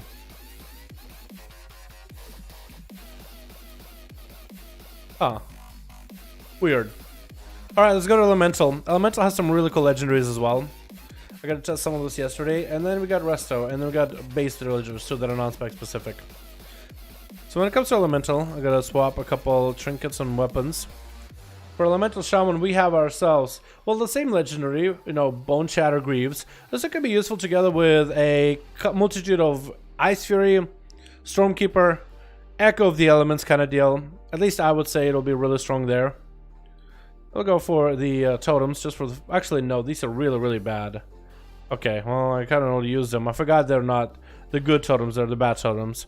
Okay, so you can kind of have yourself a proper opener. Literally moonwalking, kind of, isn't it? So the way you do this is, so fire buffs frost, frost buffs nature, nature buffs fire. So you would go for like a proper opener of lava burst most likely. Or maybe you would lightning bolt. Maybe, I mean, normally you want a lava burst. Okay, so we'll do this. We'll get ourselves a buff set up. And we'll go for lava burst. We'll go into Ice Fury into a lightning bolt, into a lava burst, into a frost shock, into a lightning bolt, into a lava burst, into a frost shock, into a shock, into a flame shock for instacast, into a frost shock, into a lightning bolt, and probably just frost shock just for the sake of using it to make sure you don't leave it out.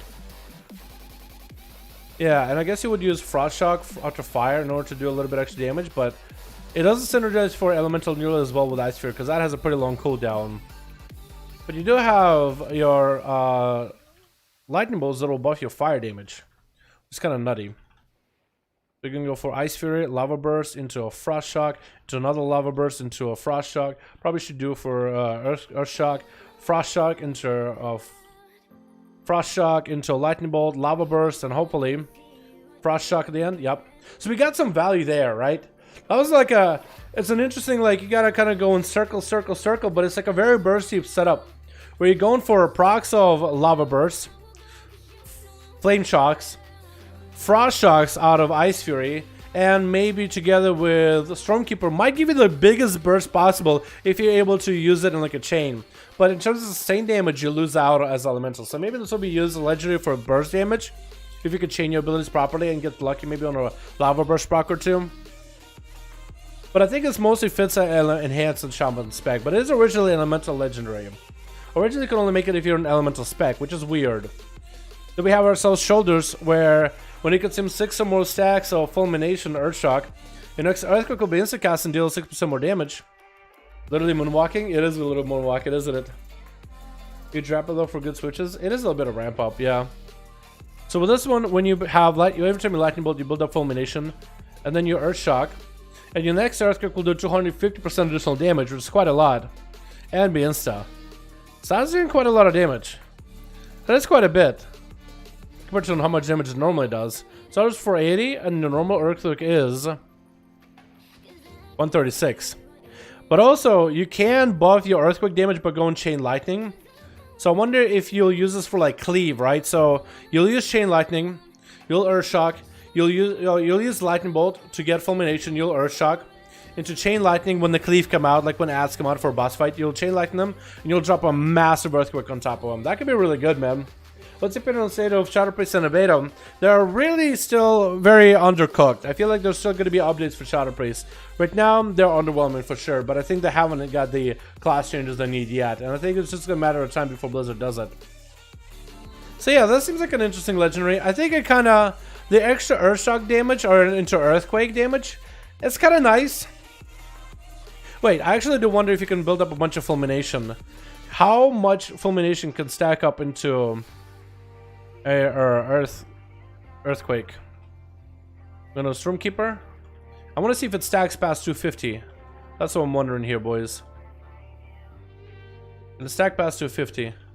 No, 250 is the highest. I thought maybe you could like buff on top of a buff, right? If you could keep stacking, because certain buffs you can keep stacking, like the Lava Lash for enhancement. All right. So that one is alright. I don't think it's going to synergize super well. I feel like if it worked off of your Chain Lightnings to buff your damage of your Earthshock, it'd be better, but I understand why they wouldn't do that. Then we have a Cloak, and this one is kind of interesting. Well, it's same effect base, right? When you consume stacks of Earthshock. Yo, Sync, my man, how you doing, my dude?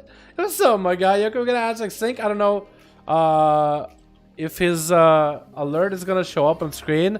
Can we get a hashtag Sync Weaver in chat? Showing appreciation to wonderful membership of my man. Thank you so much, my dude. There it is. Yo, can we get a hashtag Sync? We're becoming a wonderful, beautiful member, my man. How you doing? Are you still playing Final Fantasy, by the way? Are you still playing Final Fantasy? Is there anything to do there anymore? Are you gonna try Shadowlands? I think you should give Shadowlands a go, my man. Definitely give Shadowlands a go. Yo, boys, hashtag Sync in chat. Showing appreciation for wonderful membership. Thank you, my man. What's up, dude? I'm stuck between Boomy and Ellie. Help me, senpai. Oh, that's a hard one. I'd say keep paying attention to class changes, but Ellie's looking really good right now. I think it depends what kind of gameplay you like. They are going to be a little different. Yeah, that's a hard one. It's too early to call, my dude. Still am, maybe. If there's any good lore, I think it's going to be. I think it's going to look pretty, and there's going to be a lot of fun gameplay. As for the lore, it's all new lore. Yeah. It's all new stuff, so it's not going to be like stuff that goes off of old school like games and preset lore. So it's going to be interesting for sure. Hey, Dal, what's up, Eric? How you doing, man? Hope you're having a good one, dude. Thank you for the membership, man. Appreciate ya. Well, if anything, dude, I'll let you know my server and I'll get you in the guild. We could do some dungeons. Maybe get into a heroic raid or something, you know what I mean? Try some M+. Because that's how, dude. I mean, I think you'd have a lot of fun just by the content alone. Hopefully there'll be much more people in beta tomorrow, dude. I don't know if it's gonna be tomorrow. We think Wednesday or Thursday, maybe Tuesday. Hazel, apparently Hazel says Saturday, so maybe Saturday. Okay, so this one is gonna be similar legend as one looked at before, but this one, Earthshock, buffs your Lava Surge. Not one Lava Surge, but all Lava Surges. So if you go for a bunch of Chain Lightnings, it gives you a buff that your next few Lava Surges are going to be buffed. So this one's really focused on single target. Against a real thought, yeah, definitely, man. I think it's going to be super fun. Like a new WoW expansion, I think it definitely, if you've never been like part of a new WoW expansion release, is definitely an experience. I think I think you're going to have fun, whether it's good content or not. Like, you don't know if it's going to be good content, if it's going to be fun like a month or two after, but the first time you're in, it's always fun. Thank you for membership, man. Appreciate it. So when we Earthshock, we gain immediate Lava Surge, Instacast, and Lava Burst does 30% more damage. Just a flat 30% more damage. So imagine this together with Ascendance, right? You ascend into Earthshock and then just Lava Burst fire away. Or you could do this. Oh no, I actually don't have an Instacast. What? Oh no, it screwed me out of my Instacast there for a second. But yeah, this doesn't seem like a bad legendary at all. Like, extra damage seems kind of nice. It is reliant on your Fulmination procs though. So I wonder if you'll actually bank like 2 charges of Lava Burst before you use this ability in order to get the most value out of it, right? Like, look, you get yourself another Lava Burst in there. And you're hoping for procs of Lava Burst. So you might actually just bank Lava Burst procs, right? Or charges. Until you can get yourself a Fulmination to buff it. Like, I got a buff. I'm gonna wait until I use it later. To make sure I get the most buff out of it. So yeah, this one seems like a decent legendary. I get one more Lava Burst and while we have the buff. Getting his lightning bolt into a lava burst, which didn't get a charge back. Made an instacast though. I guess if you only have one charge, you would get it back. Lava burst, just to make sure I get one more in. There we go. Yeah, so that seems like a simple legendary. You only equip one. Right now, yes. They might change it in the future, because they've done that in Legion before. But then again, they've only done legendaries as regular use gear twice. So, this is the second time. And your rogue legendaries, nope, not yet. Haven't been data mined. Warlock legendaries, I don't even know if Warlock is available. I'll need to do a quest line to see if they're up or not. But it's kind of like a guessing game right now, whether the legendary is available. They don't have like a list on Wowhead. Hopefully they will soon. So there's another one here that's kind of cool. It's a Flame Shock damage over time. Critical strikes reduce the cooldown of Fire Elemental by 1 second, and Flame Shock has a 30% increased chance to crit. So Flame Shock is going to have a higher chance to crit. I kind of want to try getting a Fire Ellie out and then putting a Flame Shock on all the enemies, right? So you're going to put a Fire Ellie, and we're going to start a timer to see what's the cooldown on Fire Ellie is going to be. And you're going to put Flame Shocks on everything. I think while Fire Ellie is up, it actually buffs the duration while Flame Shocks too. Maybe just on this one character, on this one guy. Oh no, it is 36. I wonder what happens when he goes away. So normally the elemental is 2.5 minutes CD, right? We're gonna see with this setup, like if these crit, how long does it take? So this will be kind of like the actual like cooldown for it. So but this is just a normal cooldown reduction, which might be good for cleave. Maybe it will be good for PvP to get your Ellies out more often, especially if you can get yourself a primal elementalist Ellie, right? Like a big Ellie. So we want to see if every time the ticks of Flame Shock crit is when we get our elemental back. You can kind of see, like there, it actually got quite a bit of ticks. Yeah, the cooldown came back a little faster, and Flame Shock has a 30% chance to crit, or 30% higher chance to crit. So it's down to about a minute. If you get more crit procs, it'll be about a minute 30ish or so, I'd say. Minute 20, minute 30 with high crits, it'll be good. Nice mustache, thank you. Mage is still strong. I think, yeah, Mage is still going to be strong. I was hoping Mages would get a lot more new abilities, but yeah, kind of disappointed on that front. But they're still strong.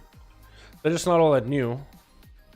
Which I guess is not a slight against the Mages, really. They're still good. Yeah, so it's getting close to that 130. I feel like with a high crit build, right? A very high crit stats on your gear, you could get it down to maybe like 120 or so. Yeah, so it was about 140. So you go from a 2.5 minute CD to about close to 1.5 minute CD. So it basically takes off a minute. With a high crit build, you probably could go for a faster, like maybe 1 minute Ellies. Maybe. But that's a simple legendary, right? Nothing crazy. Alright, we got some Resto stuff. Resto should be pretty straightforward. Unless there's busted. Actually, no, I think there's might be some busted. CD on the OG G-Pie now. But as long as he don't hit the channel and finish, you can still spam it to bait. Yeah, you technically can bait G-Pies, but yeah, once you let one off, you won't have one for 15 seconds. Yeah, G-Pie is a 50-second cooldown. That is true. What's up, boy top? How you doing, my man? Yeah, G-Pie has a 15-second CD, but I think it's better than mages just spamming G-Pies in PvP. Let's be honest, that was silly. I'd rather mages use actual class abilities rather than honor sound, thank you. You know? It was busted good, man. Come on, dude. Hey, hey. So we got ourselves... Oh, this one seems really good. Grim Veiled... Oh, okay. Grim... Oh, come on. Grim Veiled Cape. Earth Shield healing is increased by 300 if your Earth Shield target is below 50% health. So Earth Shield normally will heal for how much? So you'll make the ally take 10% more healing on them, and it'll heal them for 461 when they take damage. Wait, can I just go get like hit by something? By a pet or something?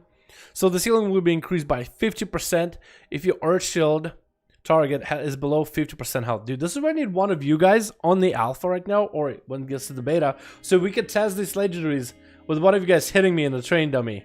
You know what I mean? It's be so much better. Alright, I'm gonna frost shock this guy. Come here, hit me. Hit me. So it's gonna take a while for this guy to actually hit me, but we'll see how much it heals me for. So Earth Shield heals me for... what? 400, right? So I need to get low health first. So let's actually take off Earth Shield.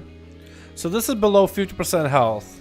Is there anything I can do to make me take more damage faster? I guess I can get a second of these guys to attack me. Come here. Alright, so now I have 2 Spirited Sky Mains attacking me. I'm below 50% health right now. So how hard does this heal me for? 2,000! What? That's so strong! 4,000! What? Nature's Guardian healed me for 4,000. What is that? That was Nature's Guardian. When your health when your health falls below a certain amount. Okay, it gives me extra health. 2,000 heals! Dude, I can't... It's like a second wind. This is like a second wind. And also, there's a second part of this legendary. Your healing waves add stacks to your Earth Shield. So you know how I have 6 stacks? So if I healing wave myself, it actually brings me back stacks of Earth Shield. Wait, is this healing wave? That should be healing wave, right? Did it not work? Healing wave, yeah. So I have 4 stacks. Okay, so that part doesn't work yet. Yeah, so it doesn't actually add stacks to your Earth Shield target yet. But it should be. But it isn't, so it should give him back to 9. So essentially you can have it on a tank at all times and just heal him to refresh the shield. This is insanely strong legendary. There's also a combo you can do with a talent. Surge of Earth. So this consumes 3 charges of Earth Shield to heal up to 6 allies near your Earth Shield target for 400 per charge. So imagine this cloak with this shield. That's an AoE heal. So it consumes charges to heal allies. If your allies are low, that's a massive, massive heal. Or if maybe it's a different heal than what your Earth Shield is. If it counts as a different heal than what Earth Shield provides, then it won't be the same. So I guess we'll have to wait and see, yeah? But that seems really strong, dude. I can't go below 50%. I literally can't go below 50%. As long as Earth Shield is on me and it does heal me. I actually get out of Ghost Swoop just so I don't have defensive buff at all. But yeah, look at that. This is for quite a lot. Do you think they'll do anything for Survival 100 Shadowlands? Yes, I think it's too early to call it, man. Oh, I'm gonna attack. So that's why I can't use attack service. Alright, let's just kill the deer. Or kill the horse. The wildlife. Take care of the wildlife. But yeah, this is really strong, dude. I like that. Should I just hang out here to have some other things kill me? Or hit me? But, okay, so now we know that's a pretty big increase, dude. 2,000 a pop instead of 400. That seems like a lot, dude. PETA? Oh my god, I gotta hear that. Okay, so that's a really good cloak. I like that a lot. So that's a good legendary. Next one we have, every 4 casts of Riptide applies the Riptide to another friendly target. So can I Riptide like these guys? Yes, I can. That's 1 cast of Riptide. 2 casts of Riptide. 3 casts of Riptide. This guy almost doesn't have Riptide, so it should be 4 casts of Riptide here. So he should also get a Riptide. So he's another friendly target. Or maybe I'll cast it on him and I'll get a Riptide, right? So no Riptide. I'll cast it on him. I got Riptide. He got Riptide. That's pretty cool. I think for a Shaman who's going to put Riptide on everybody, which is quite a bit of healing. Like you want it hot on everybody. This is quite a decent legendary. It's not the strongest by the looks of it. Like this seems a lot stronger. Then we have Healing Wave. And Healing Surge, increase the healing done on your next chain heal stacking. So this is 0% stack it up 0 times. Let's see if it actually does anything. So Healing Wave and Healing Surge increase chain heal. So it stacks, so 2 stacks. Let's see how many stacks does it have, and how big is the heal. I want to see this for myself, dude. So 5, 6. Let's actually Riptide just so we can get faster charges of this. Here we go. 5. Okay, so that's a maximum of 5. So that'll do 50% more healing. So this will do 4,000 heal, and we'll jump to nearby allies. And you can actually buff it together with chain heal, so it'll do an additional 10% healing and will not reduce on a jump. That's actually really good legendary for AoE. This might be good for M+, dude. So imagine getting the proc for High Tide, right? Imagine getting a proc for High Tide. So you chain heal will do 10% more healing and will not get reduced when it jumps. And you get this legendary that buffs it by 50% on top of it. That could be really strong, dude. That could be insanely good for like a massive just top everybody off. Okay, take a look at Warrior next. We took a look at Warrior yesterday, Eric. I'll put up a video on Warrior tonight. How does that sound? Taking them in the first time and supposed to. What are we talking about? Hello, Mario. How you doing, my man? How do you get into Shadowlands Alpha? How do you get to play Shadowlands Alpha? You gotta get lucky. Beta. You can sign up for that one though. Let me get you sign up for beta.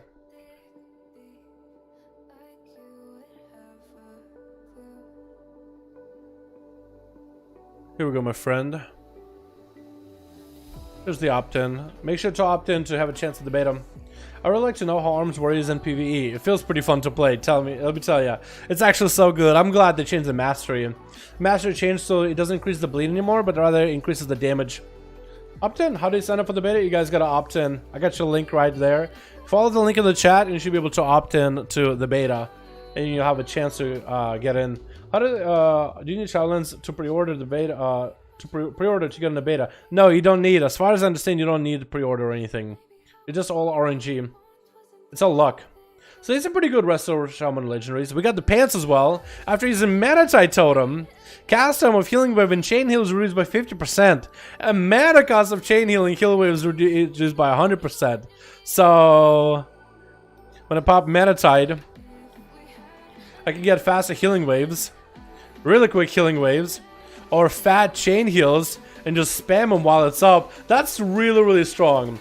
That is a really, really strong legendary. This is like Incarnation given into your into your Manatite Totem. So not only does Manatite increases mana regen, it also prevents certain abilities to be used to be consuming mana. So this is really, really strong. I like this one. I like this one. That seems really strong for raids. And then we have some generic ones. I'm gonna go as enhancement to see if I can use these as generic ones. Without thinking about it, just on the top of your head, which class spec is the best for you right now? Feels the best. Rogue? I don't think that one, I needed to think much. Rogue, easily. I play Rogue all the time. Guys, Rogue is going to be my main. Rogue is going to be my main. You guys asking me, like, what's the best for you right now? It's always going to be a Rogue. What you mean? How's it even a question? Alrighty, boys. We got some generic, non-spec specific legendaries like this one here. Which is basically using a X ability, a spec specific ability, has a chance to activate Ascendance for 6 seconds. So using Storm Strike, Lava Burst, or I think Riptide, or yeah, I think it's Riptide, has a percent chance, 5 or 6 depending on the spec, to activate Ascendance for 6 seconds. So we're gonna try to see what are the chances of us getting that. We are also with Storm Fury, so we can get more procs of Storm Strikes. So we're just going to Storm Strike to see if there's a 5% chance is a low percent chance, by the way. So we're going to try to see what we can get. So that's 3 Storm Strikes, right? 3 Storm Strikes. So we're going to put it like this so we can just Storm Strike without any issues.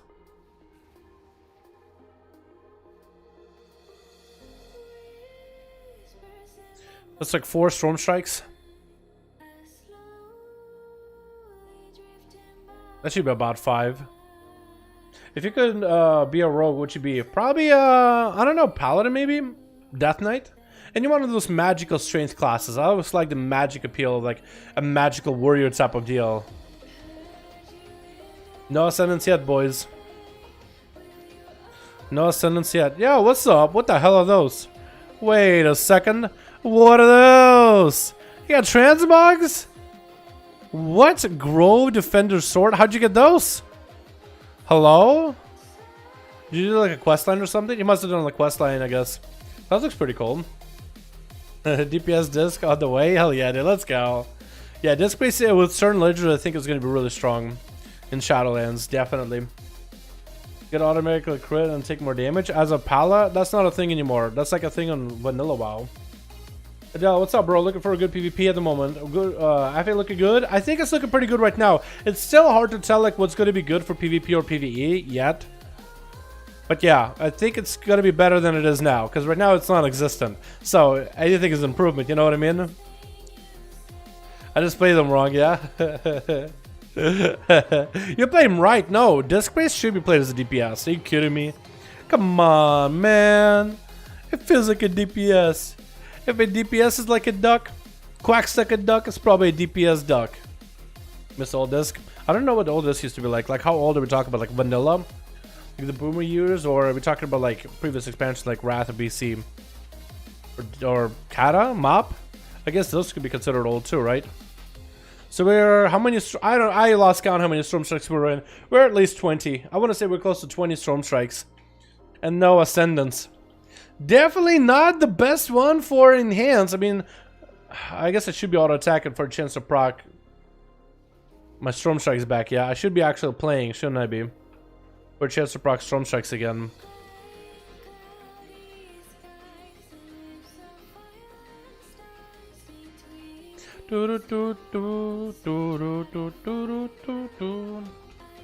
Cat a mob? Oh, okay.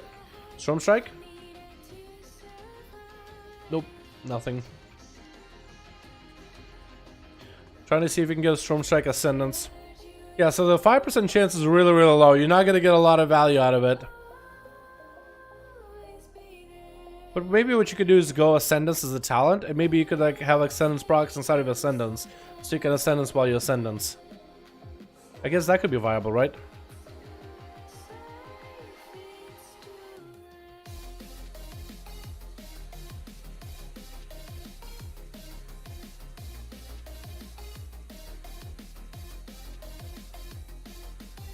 Motherboar will level and discrease will do facility every class. Yeah. That's because scaling. Like as you are gaining levels in dungeons or whatever. Yeah, it's just the way that the class scales for lower levels. It is a little bit funky. Can't deny. I do have it equipped, right? I do. Okay. Yeah, this is a dumb looking helmet. Have it equipped. That's how we know. Mob disc was a king to me. Yeah, I don't remember what that looked like. It was so long ago. I just remember the really annoying PvP to deal with. But then again, I played Resto Druid at first and then swapped to my Rogue Combat at the time. Combat Rogue wasn't amazing in PvP, but it was fun. Super enjoyable. Wouldn't give it up. Yeah, so I'm not getting lucky at all on these Storm Strikes. I've been Storm Striking for a good minute here, boys. The chance for this is super low. I think maybe you might have a higher chance if you're a Resto Shaman and you could spread more Riptides, just because the Riptide has such a short cooldown compared to Storm Strike. Or I guess if your Lava Burst is Elemental, it's just... it's such a low chance. Yeah, it is. There's a chance. There's also a chance it's broken, but the ability just doesn't work right now. I guess that is always a possibility, right?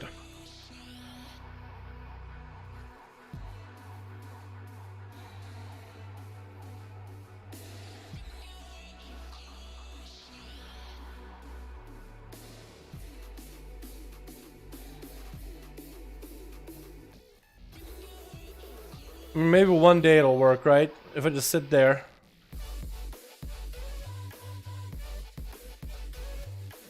Yeah, I don't want to Storm Strike anymore.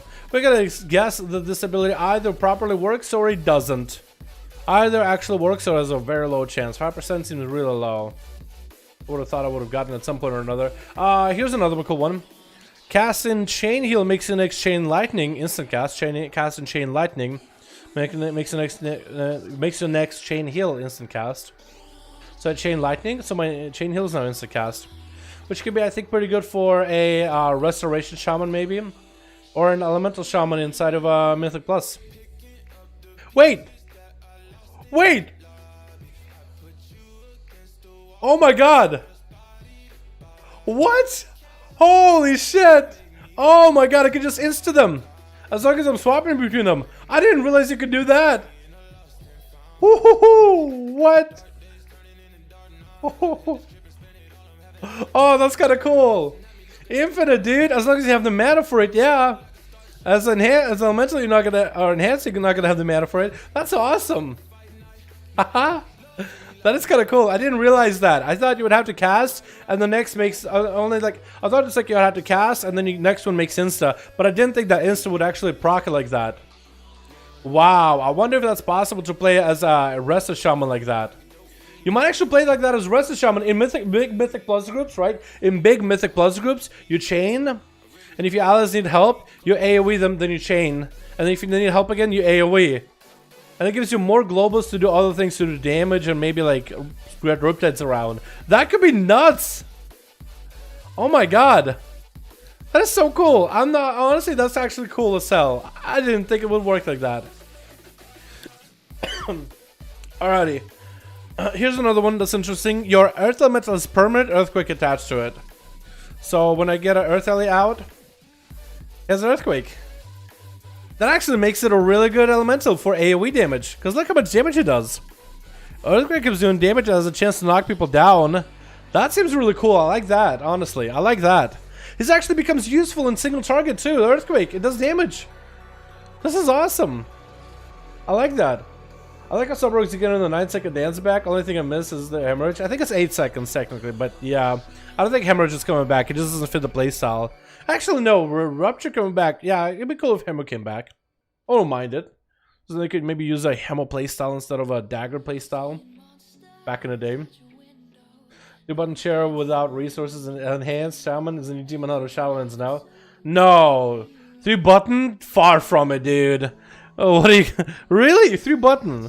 Wow, that's oversimplification. Like a gross oversimplification. But I like this one. Earth Elemental is now like, you know... It's a big hitter.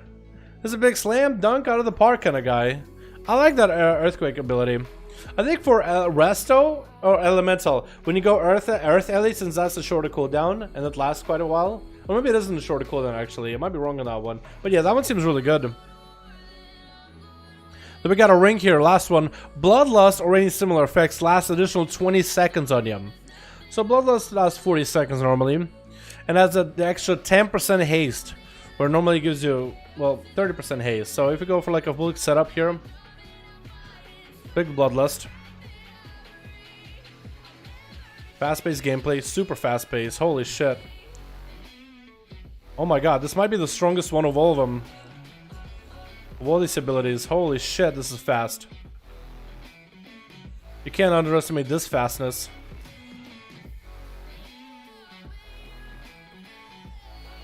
Holy shit, it keeps going. Oh my god, it lasts for so long. Oh my god. I'm in Bloodlust for so long. That's so cool.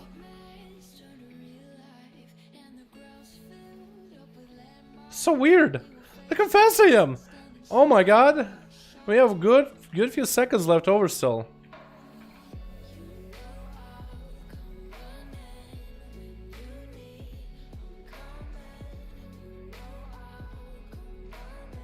Oh my god, this is crazy. Okay, now it's gone. That was a rush. That was a rush, dude. That actually seems really strong. Does that work control ratio? Yeah, it stacks. I think there is a cap to how much haste you have, and with better gear we'll be able to reach that cap. But yeah, it stacks. It stacks. What's your Paladin video? Very tempted? Yo, you should definitely give it a try, man. Paladin's like a good business. 118 useless. I'm gonna call it useless, not because like a derogatory thing. I'm not calling you useless, just that's your name. Bro, what's up, baby? How you doing, fam? Hope you're having a good one, my man. But yeah, that was really cool. I like that. That seems stronger than I thought. That's actually one of the stronger ones. So overall, I gotta say, Elemental, they're kinda okay. I really like the enhanced stuff. That's some really cool shit. I love the Resto, and some of these baselines are looking interesting. I really like that Chain Lightning Chain Heal. I like that a lot. I don't know why, but I like it. What class you gonna play? Easy, Rogue. I'm a Rogue main, dude. Come on, man. Outlaw Rogue main, dude. Outlaw Rogue main. What do you mean? Of course I'm gonna play my Rogue. I just love playing alts. It's always super fun. Yeah, these are awesome. Let me also show you guys one more thing about rogues. I want to get you guys' opinion on rogues and our Covenant ability for the event tier called Slaughter. It's a poison. Basically, it gives you like this ambush ability, and when you use it, it replaces your poison with another poison. So it's kind of weak. Let's be honest here, right? For assassination rogues, it's extremely weak. It doesn't do a lot of damage. Because it basically does the damage equivalents to deadly poison. It's basically deadly poison. And if you are outlaw or sub, it's basically instant poison damage of like what, 81? Usually it does 81, 82 damage, but has a dot aspect to it. So instead of dot 81 applications, it also has that, but also dots for 81s or 82. Yeah, so it doesn't really do that much. In terms of poison, it doesn't actually give you that much. However, what I missed completely is the second part. Slaughter poison deals nature damage and steals, emphasis on steals, 15% of healing done to the target. So it's a deadly poison and wound poison together. But instead of reducing that 50% heal and making it go nowhere, like into the nether, you get it instead. So it's actually a really good PvP poison when you think about it, with a dot aspect to it. It's basically a better wound poison, because wound poison you have to stack 3 times before it has that full 15-second absorb. Seems like it's not working. No, it works. I tried it already. I've tried it with a guy and I recorded it. It does work. That's gonna be insane in arena with Resto Druids. Oh wow, yeah. It's like it actually. So it doesn't actually take a. It doesn't like whatever the heal, and then wound poison usually just cuts out a portion of that massive bar of healing. It just cuts out a portion. It's like it's just gone. It's in the nether. It's gone. But instead of it being gone, you get it. And it doesn't have the one application for wound poison, second application, third application where Druid can cleanse it and you have to reapply it. It's just immediately there. But it replaces it where you have basically... But the problem with it is, right, for PvE, right? For PvE, it doesn't seem that strong right now. Because it doesn't really do that much more damage. That's my biggest problem. So, because in PvE, it does exactly the same damage as Deadly Poison. Exactly the same damage. So as Assassination Rogue, if you're doing dungeons and raids, it doesn't do anything new for you. That's the biggest problem. I think it does the same damage as Ambush. Because Ambush does 1,224 damage, and Slaughter on the opener 1,224. Yeah. Yeah. I don't know. Feels a little weird. You had 41 Sun Strikes? Man, that's a lot of Storm Strike Golden. Oh, I think Golden's actually behind a little bit on his comments, maybe. Yeah, I think Golden, by the time you see this, I think we're a little bit behind, delayed with the stream. You might have had behind, so if I'm answering some of your questions, seems like not working, then I might have been confused, but also both of us were confused, I think. Maybe you could full heal if there's necrotic. I think it's called. Yeah, I mean, okay, so instead of a raid and instead of like normal dungeons or instead of like most mythic pluses, maybe if there is like some sort of an affix, right, where an enemy is getting some sort of heals and you might be able to use it as rogue. However, it still doesn't help the fact that other covenant abilities increase your damage, and this one doesn't. So maybe Blizzard will have to buff the damage of this poison by a little bit, right? By a little. Just so it does a little more than your basic poison. Because right now the other covenants actually increase your damage. This one is pretty good for PvP though, not gonna lie. The extra wound poison thing, ability and maintaining normal poison, that is kind of nice, I'm not gonna lie. Plus Slicing is returning, that's gonna be a lot of poison applications. So you're gonna get a lot of poison application effects out of this. This is place of poisons, it does, yeah. So if I have, let's say, instant poison, numbing poison, and crippling poison, and if I were to hit somebody, yes, it would replace my poison. I want to see if I can show you how it replaces poison. Let me do this. Let me go down to the lower floor. And let me take a bat upstairs. Maybe I could find like a critter and I can show you what it looks like. Or how it functions. Yeah. In my opinion, Rogue is the most fun melee spec, but it's just one spec. Rogue has more variety. That is true. Rogue does have more variety. But if you like that one spec, that's all you need. Because with Rogue, I like Outlaw, and I don't really care about the other specs as much. If you're someone who likes variety, then you definitely should pick up a spec that's all DPS. So it's either a Rogue, or a Warrior who at least has 2 DPS specs, Death Knight with 2 DPS specs, Warlock has 3, Mage has 3, Shaman has 2. So you definitely should pick one of those classes. Or if your priority is just the DPS and you only want a DPS, you should look at Rogue, Hunter, Mage, and Warlock, because all they have is DPS specs. Let me see if I can find like a critter out here or a an enemy or something. I don't think there's anything nearby that I can like attack, which is kind of annoying, but that's okay. Yeah, that's fine. Whatever. I'll just go find an NPC out here, maybe. Some dudes fighting stuff sometimes, right? Maybe. Possibly. There's a lot of dead dudes. This big old thing right here. Oh, there's a guy. Yeah, so this guy's out here, right? And I hit him with Slaughter, it replaces my current poison.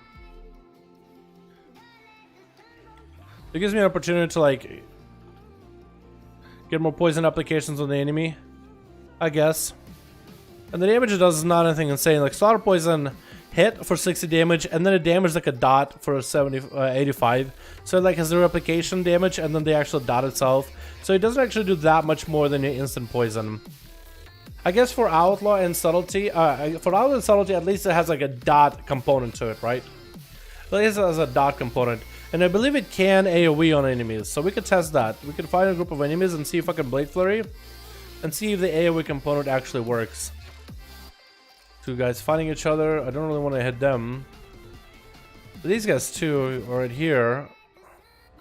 Or courtier? Let's go with courtier. Yeah. So we have them both. And I'll apply it, right? So I'm using attacks. I think it actually applies. No, I think I actually have to swap to him to apply the poison. Maybe? Maybe it doesn't apply? Yeah, maybe it doesn't apply as easily. What are these?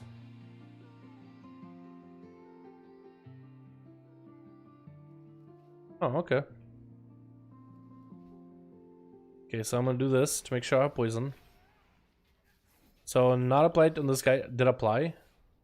So I'm gonna attack him while Blade Flurry is up. It should be cleaving. The other guy's not getting it at all. So I guess you might have to like... Oh no, they're dodging? That's not good. So you might have to like swap from target to target to make sure everybody has it applied. But maybe it still does damage to everybody. Does it though? I want to try this. I want to see if I can mark an enemy, and will it mark him in the combat log? Oh yeah, it does. Okay, so actually I can attack two enemies. And I can kind of like get them marked with for the combat log, and let's see if it actually does apply to multiple enemies, alright? So we can see if Slaughter Poison hits multiple enemies. So I want to see if these Arcanus... Are they casters though? That's the question. So we'll mark this one as X. Mark this one as square. And I'll try to group them together. Are you a caster? I mean, you're kind of floating. Okay, Blade Flurry. I'm just gonna go through my damage. So... Okay, so we have the X right here, right? So we're attacking X. We hit him with Slaughter. They did a bit of physical damage. Then Blade Flurry hit both of them. Blade Flurry, Blade Flurry, Blade Flurry. Slaughter Poison affected X. Right here. Blade Flurry, Blade Flurry, Blade Flurry, Blade Flurry. Slaughter Poison affected X. It did not affect Blue, but maybe it was just a fluke this time. Okay, let's do this. We'll mark him as X and Blue again. So they don't really cast, so this is fine. Except this guy. Let me get this guy up. Poison should be available. And we'll hit X, actually. We'll hit X. We'll shiv him. We got auto attacks, so we'll just auto attack as much as we can. We'll use Blade Flurry. Maybe that can apply. I don't know if it applied at all. Okay, we'll just hit this one. Kill this one. Okay, let's see if we got anything. So we hit X for quite a while. X was our priority. No, Blue was our priority, but we hit X. To see if Slaughter Poison can apply on them. So Slaughter Poison hit X for shadow damage. Blue got hit with Blade Flurry, Blade Flurry, Blade Flurry. Blade Flurry, Slaughter Poison. Blade Flurry, Blade Flurry. Blue got hit by more Blade Flurry, Blade Flurry, Blade Flurry, Blade Flurry. Yeah, so it doesn't seem to be that where Slaughter Poison can apply as easily. So you will have to tap target, right? You'll just have to tap between enemies to spread Slaughter Poison on as many as possible. So I guess what you would want to do is you would want to like...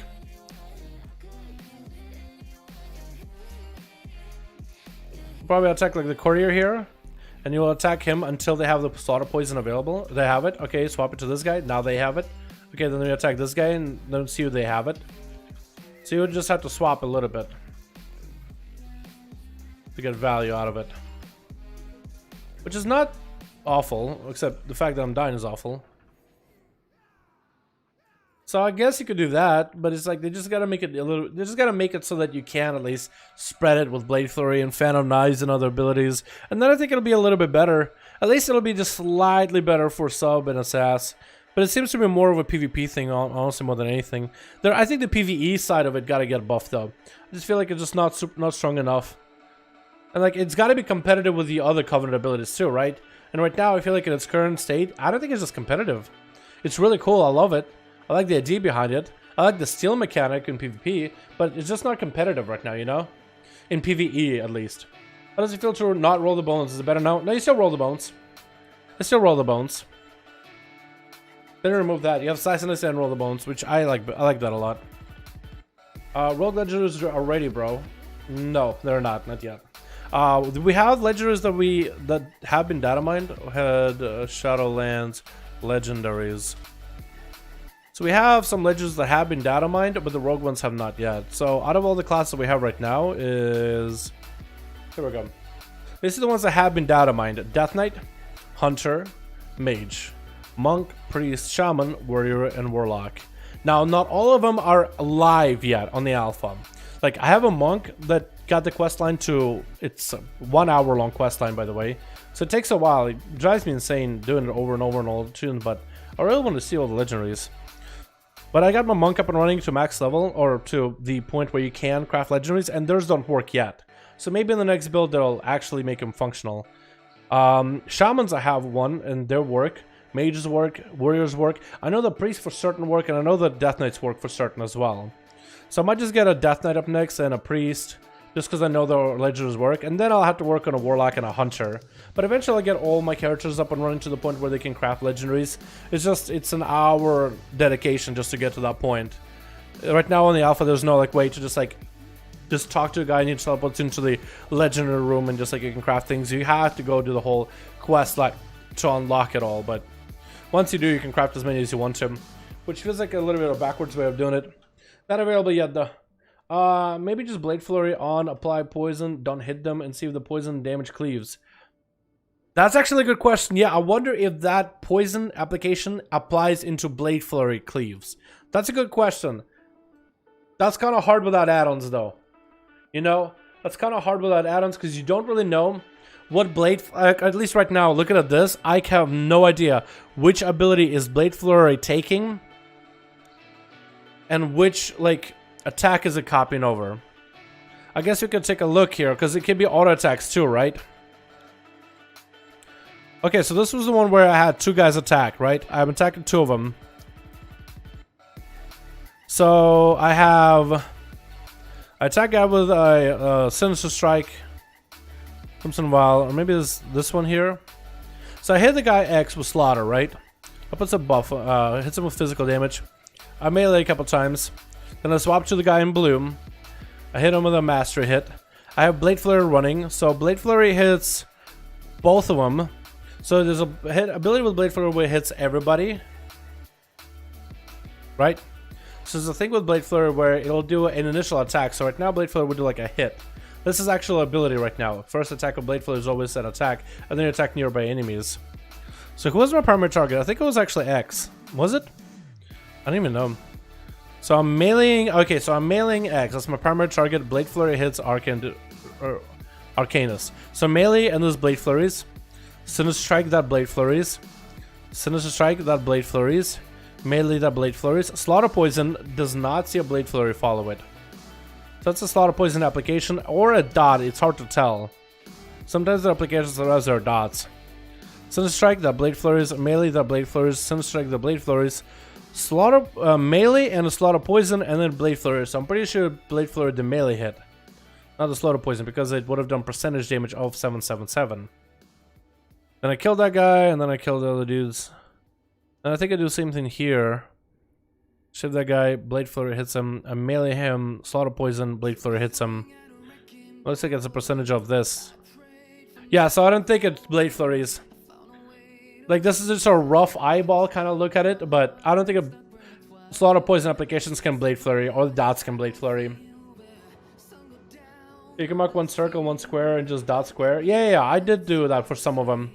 I did mark one square and X, and I just had one at a time. I wonder if I can just kind of jump in and survive, though. Actually, no, I don't think I can, because that's a fake entrance. That's a fake top. Or is it? Actually, I don't think it is fake. Hold on, let me see if I can grapple in.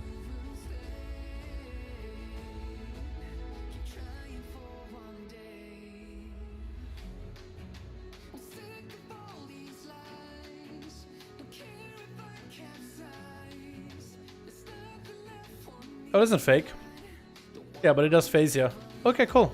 So I can just jump in. I think that's what I'll be doing as my rogue, is just jumping in there. Because if I get a right angle, I shouldn't die. So that'll be interesting. Yeah, so I want to say it probably doesn't. More testing can be done once more people are on the alpha and add-ons are enabled, so we can truly see like the scope of all these abilities, and people can look at logs and all that. But I think for the time being, yeah, not a lot. Yeah, I don't think it works. At least right now, I don't think it works. At least that's my guess for now, you know? So I would want for Blizzard to maybe make it easier for get Slaughter Poison up and running on everybody, or buff it just for PvE, because in PvP it seems awesome, but in PvE I feel like it's gonna lag behind just because it doesn't have any, like the other abilities at least do damage. Slaughter doesn't do more damage. It does slightly more for Outlaw and Sub in particular. It doesn't do more damage for Assassin at all. It's only changed the damage from Poison to Shadow, but that doesn't actually increase it. Really. That's hard. Yeah. Some of the other classes I need to get up and running, dude. I gotta get a Warlock too. The legendaries. I feel like I should do the safe choice like Death Knight next. I probably should do the safe choice like Death Knight next, just so I know for sure that there will be legendaries available for them. But then I should do Warlock as well. Can show us dungeon run greens, by the way. How you doing, Frederick? It's really difficult to get a dungeon right now in the alpha. There's just not a lot of people that are on regularly. So we're really hoping once beta comes out, then you can get a lot more people in on the alpha, and then there'll be a lot more dungeon runs available. Maybe if I kill as a tank or a healer, I might be able to get a dungeon a little quicker. But sometimes there's like groups that are spam queue in dungeons, and they'll announce themselves in the in different trade chats or party chats. Other times, no. So it's kind of RNG. I think it's almost a horde queue either way. So we can give like 5 minutes, see how many people are even on. Well, beta come out. We're hoping Wednesday, Thursday. We know it's this week. Originally, normally Blizzard does updates and invites for people Wednesdays and Thursdays for beta. But we also heard from Hazel Nutty. So Hazel Nutty, the YouTuber personality. They said Sunday, or at least somebody in my chat said that Hazel said Sunday. So maybe it's Sunday. Isn't Slaughter the Poison damage increase for Assassin because Toxic Blade? Did it decrease? Oh, that's actually a good question. Oh, that's actually a good question. Hold on. So it's technically a poison, but it does shadow damage. If Toxic Blade buffs to poison damage or nature damage, then it's a decrease. Your nature damage done against the target is decreased by 20%. Ooh, good question. I went to test this myself now. That's actually good. I need to... Oh, no. I guess you would play versatility instead of nature mastery damage. You'd probably play lots of Versa because that would increase the damage better. So now mastery increases your poison and bleed damage. So that will increase your poison and bleed damage. So yeah, mastery. So your mastery would still increase slaughter damage, I think, because it's still a poison. But Toxic Blade increasing nature damage? Ooh. That's a good question. I guess you can still get venom damage, but not poison damage. What do you think about tanks in the alpha at the moment? I've tried all but 3 of them. So there's 3 tanks that I'm here to try. I'm waiting to do some runs with guildies. Maybe tonight I can. I'm actually going to message one of my tanks tonight. See if I can beta tonight? I'm going to ask him if he wants to do a beta tonight. I don't think we're doing anything for the guild Monday, because it is a Monday. I don't think we're doing anything raiding wise tonight. Maybe we'll do like a heroic run. For alts and such. Yeah, let me check this out. This is actually interesting. I want to know. Okay, so we have ourselves these royal servants, right? So we're going to sap him. Invalid target. Okay, he's elemental. Never mind. So we got our slaughter applied, right? We want to make sure we apply it on target. It's not applying easily. Slaughter? Where are you at? So poison knife doesn't even consider it as a lethal poison. Oh, that's not good. Okay, Phantom Knife's applied it though. So this is 162, 162, 162 damage, right? So we could say the poison does 162, yeah? I think it's a fair assumption. When it applies. 162 and 300 crit. Okay, 162 average. Seraphim is, but how does red feel in the alpha? It feels pretty good. I like it. Not because of red based abilities, but because of paladin abilities. You feel more like a paladin, less of a red. It sounds confusing, but you get like all these cool paladin utilities that are available to every spec of paladin, not just retribution. Okay, so now we got the slow, and we got the poison on him, right? Fresh application, Toxic Blade. No, it does buff the damage. It does buff the damage. Even though it's shadow damage, it does buff the damage. So no, Slaughter is fine with Toxic Blade. It does buff it, because like Toxic Blade gone? Yeah, so you're fine. So as Assassination, you'll still be fine. It, I guess, converts it, because it technically is shadow damage, but it still converts it as a poison, and it still applies it as a nature. Maybe like a nature shadow mix, maybe. But it works. No, it works, so this is fine. Yeah, good question though, Hunter. That is a good suggestion. Good thing we figured it out and at least give it a try. Yeah, but for Assassination, if you go Deadly Poison, right? Damage is going to be 162. Nothing changes. And I think application, subsequent application are no different, right?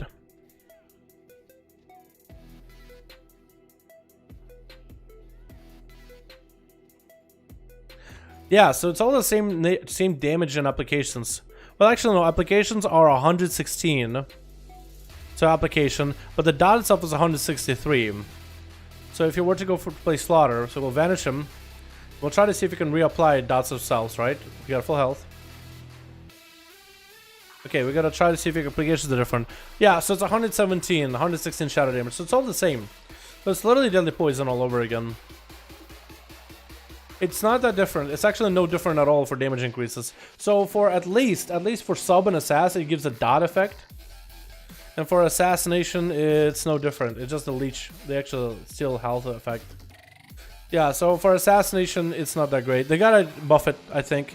They gotta buff it for all 3 specs. They're gonna have to, because right now it's just not competitive.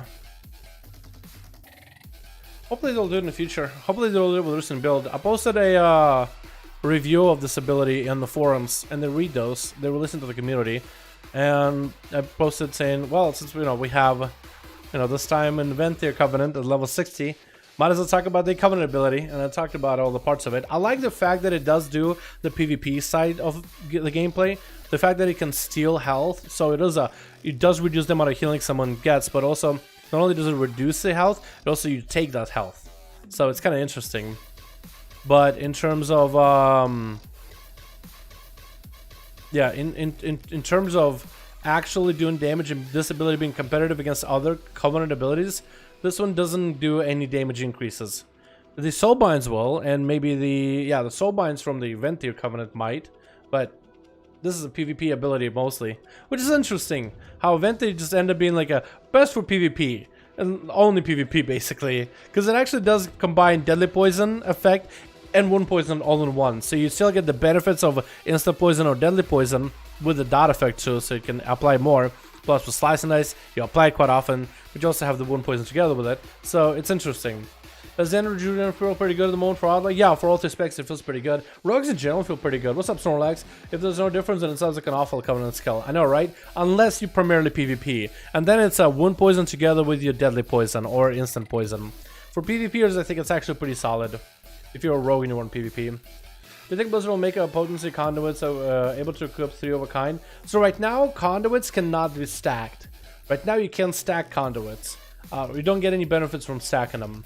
I don't know if that's intended or if that's a bug. We'll just have to wait and see how Blizzard adjusts in the blue post at a later time. Like, how do conduits, how are they intended to be played? Is it supposed to be we stack the best one? Or is it like we have to go for diversity and variety? We'll have to wait and see. Which covenant feels good for Outlaw? I think for all 3 specs, it doesn't really matter which spec. All of them kind of hit all specs equally. I would say Bone Spike from Necrolord feels insane, and the Kieran is also pretty good for all 3 specs. Those are looking pretty good. Septum from Faye is interesting, but it's good for sub. Maybe good for Assass for another restealth. For Outlaw, it doesn't feel that great. And for all 3 specs, the Slaughter feels pretty interesting. I can say that. Hello, my friend. My cool Tyrant friend. How you doing, Danger? Cool Tyrant, huh? Cool. That's a cool side of the pillow, huh? Cool Tyrant friend. Glad I'm cool, man. I'm glad I'm cool. Hey, we got a tank and we got a DPS. If we get a healer, we'll be set, boys. Just need a healer and we'll be good for a dungeon. That's kind of cool.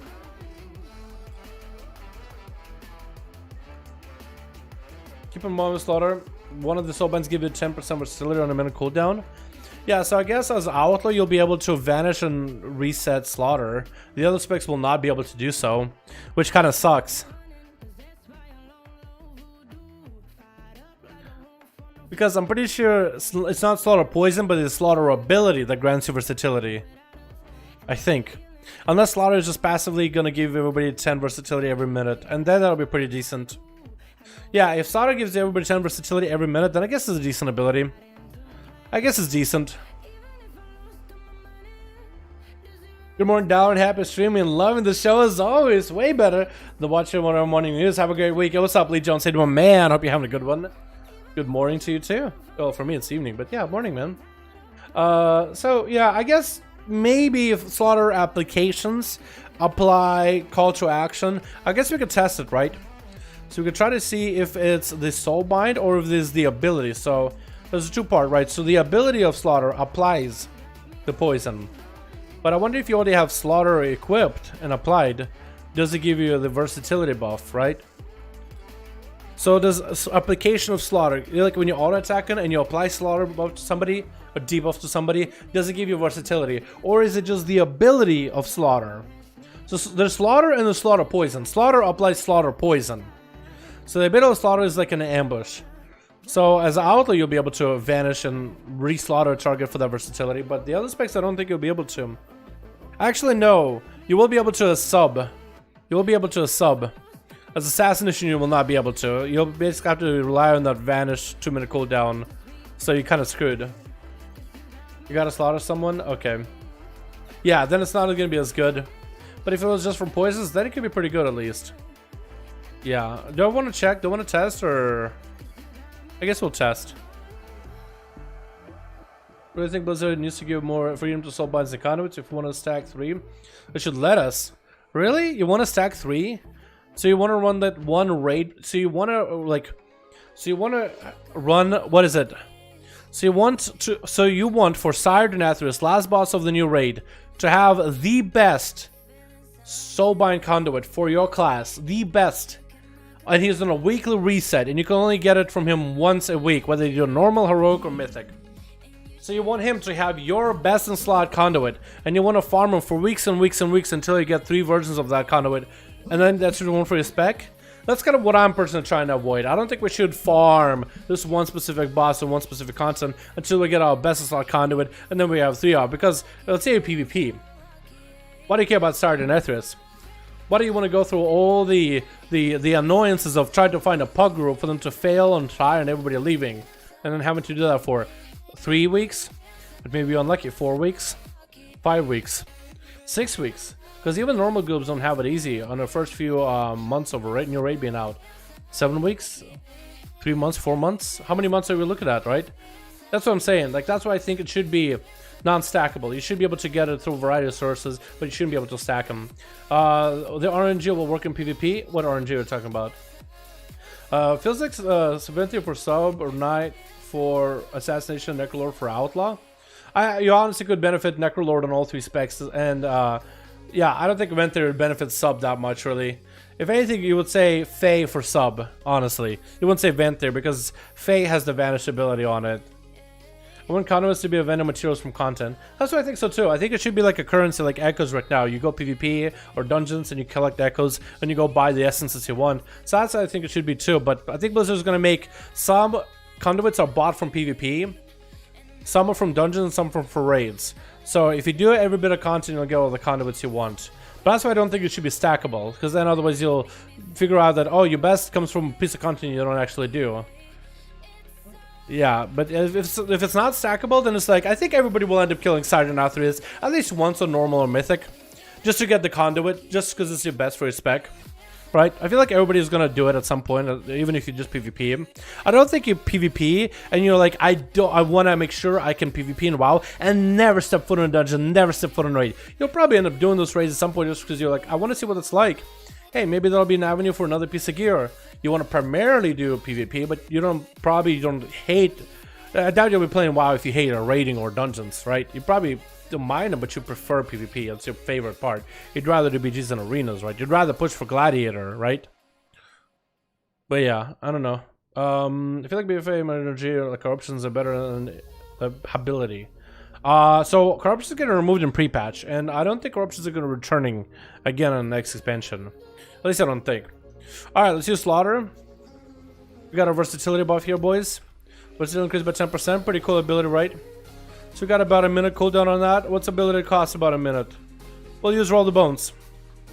We'll use 2 roll the bones, and that should give us about a minute. And what we'll try to do is we'll try reapplying the slaughter poison on an enemy, just to make sure we can see if the poison itself can grant versatility buff or not. If the poison itself can grant versatility buff, that's actually not a bad combo. If poison itself can grant versatility, that's not a bad combo. But if it's the actual ability, it's going to be limiting, and I think only Outlaw will take advantage of it.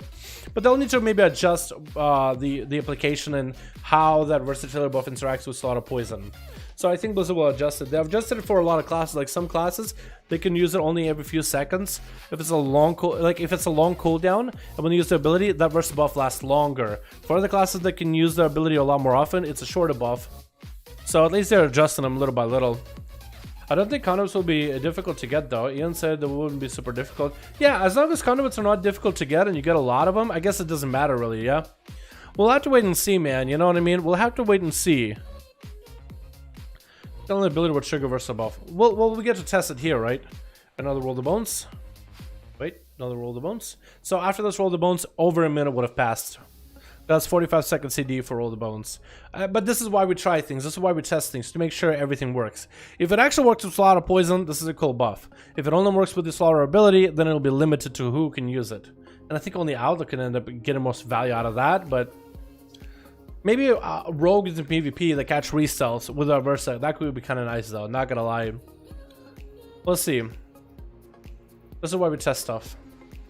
Master poison with slaughter. I think it will increase the damage of it, if that's what you're asking. Okay, 8 seconds on our roll the bones. Over a minute would have passed. So we're gonna hit this bad boy. Come here! Come here, royal servant! Come here! Oh, courier. Yeah, he didn't give me the buff and he has poison. Reapply slaughter, please. Reapply it. Please slaughter, reapply, reapply, reapply, reapply. Okay. So yeah, it's only on the ability itself. That's a bit of a bummer, but I guess it was expected too, honestly. It was expected. Oh, pickpocket. Pick your pocket. Cool. Well, now we know. Not just power.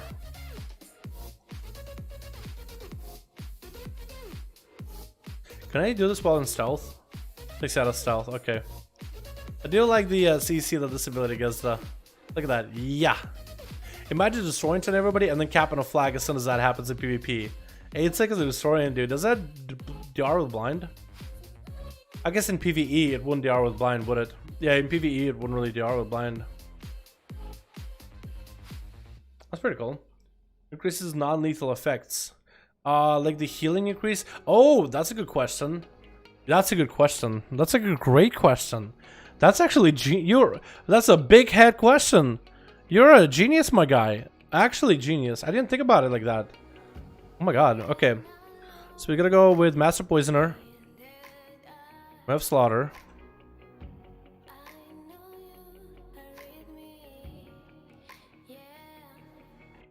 He's evading.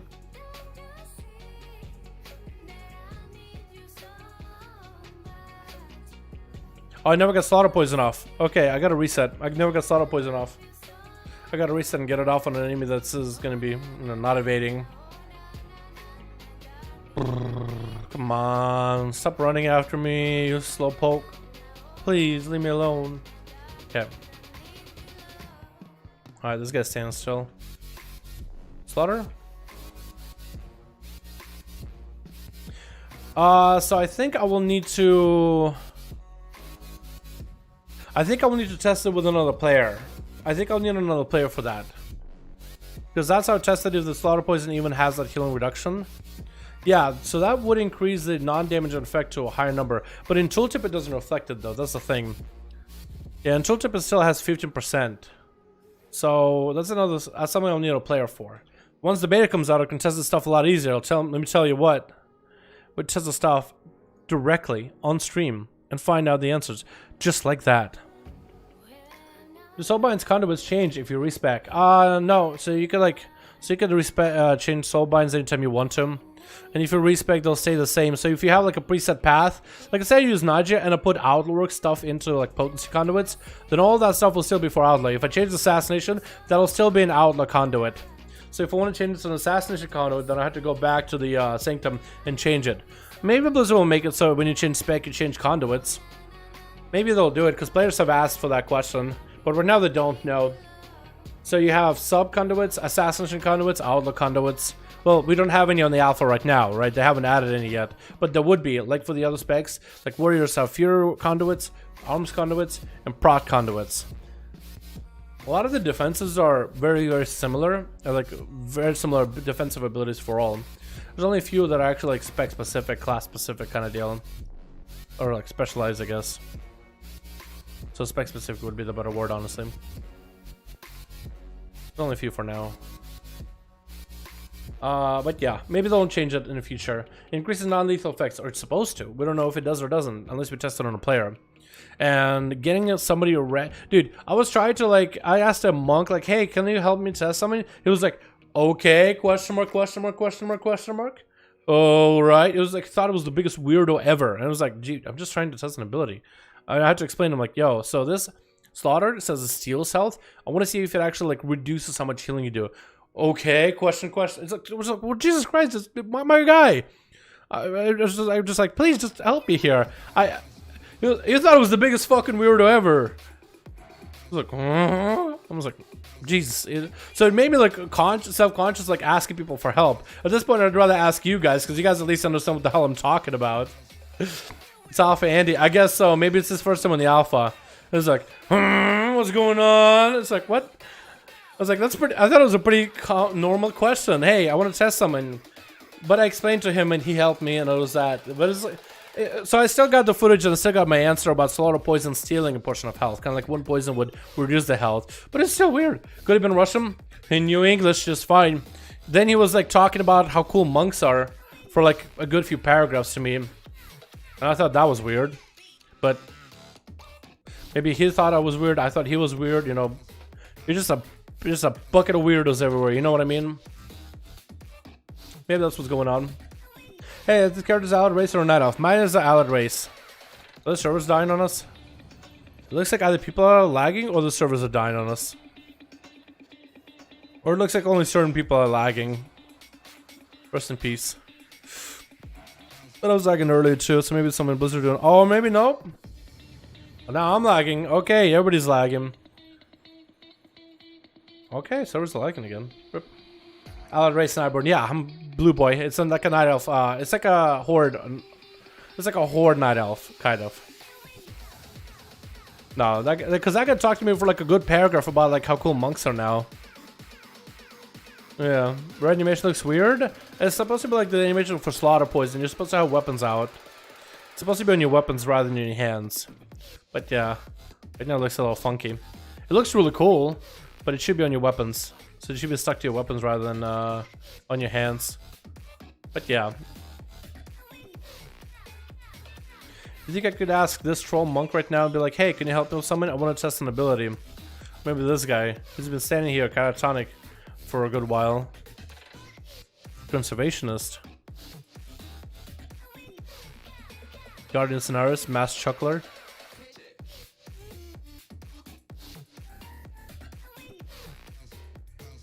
Farmer Dal Rogue One. Let's go.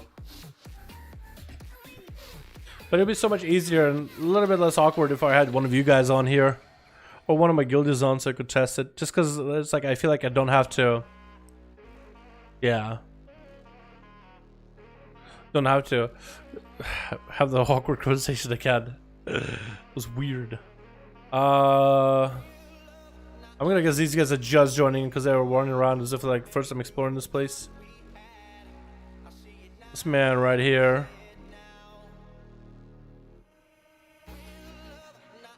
Is he a brewmaster? He's a brewmaster. We do it tomorrow? I don't think it's gonna be tomorrow. It might be Wednesday, Thursday, or maybe Sunday. Let me see if I can test the oh, Salute on his DK. Dude, this guy's just hopping around left and right. I guess he's getting all his characters filled out for all the Covenant stuff, isn't he? Probably gonna be doing the legendary thing too as well, yeah? What the hell happened to this man's head? Oh my god, what happened?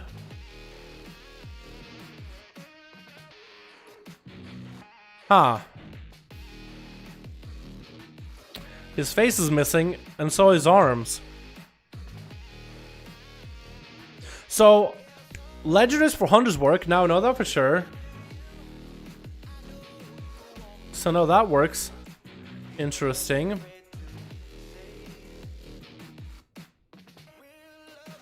Yeah, I think we'll check out Slaughter and Assassination when it comes to... We'll do it at a later time, boys. We'll check out if Slaughter and Master Poisoner works in PvE, PvP when the beta comes out. How does that sound? Yeah, the customization, just no hands. Look, ma, no hands. Yeah, I see it.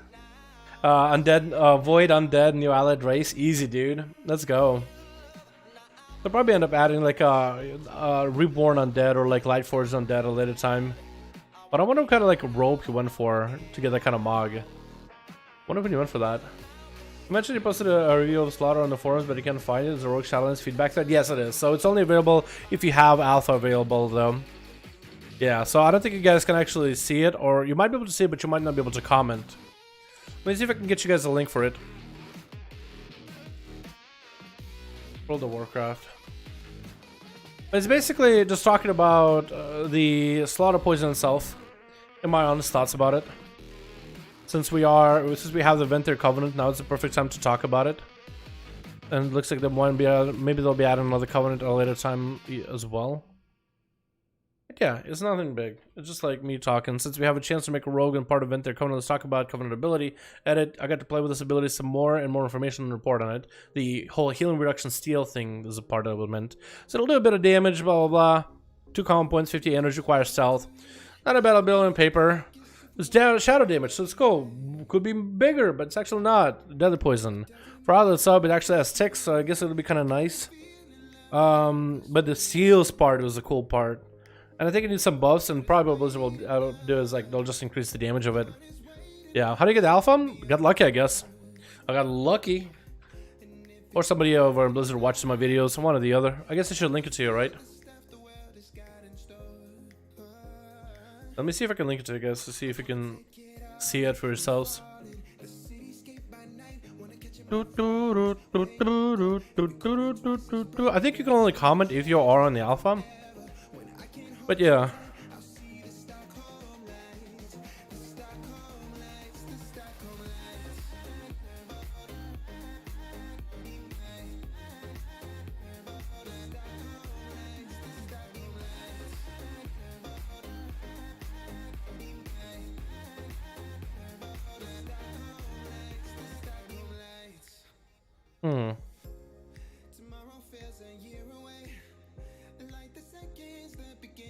Yeah, here we go. Early 1 alpha. Yeah, you guys will probably be able to get the beta soon, though. Beta should be available sometime soon in the next few days. So keep your heads up. Make sure you get the beta opt-in if you guys want in. Let me get you the beta opt-in. Let's beta opt-in. If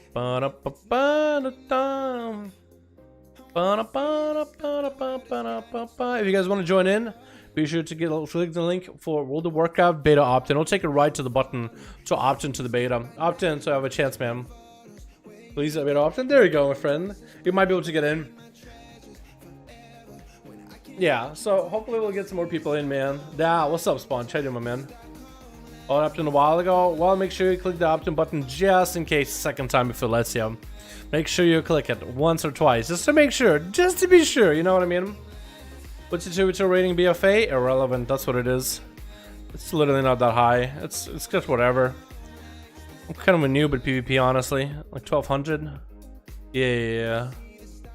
The new 1200. There we go. Do you have to subscribe to have the beta? I guess so. No, I don't think so. I think there's people that were unsubbed, but they were just like grandfathered in, or maybe playing veterans in the game, or have friends and family at Blizzard that can get in the alpha. They don't need to be subscribed. No, I don't think so. I don't think so. I can't believe Blizzard don't sell an unlock for allied races, the grind. So they are changing the grind a little bit. You won't have to do the rep grind anymore. You'll just have to do the story grind, that's it. So you'll just have to do the story stuff.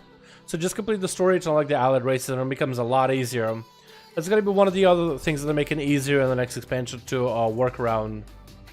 Pre-order to get the beta? No, I don't think so. I don't think you have to pre-order either. I think there's a lot of people that haven't pre-ordered and they are in the alpha right now.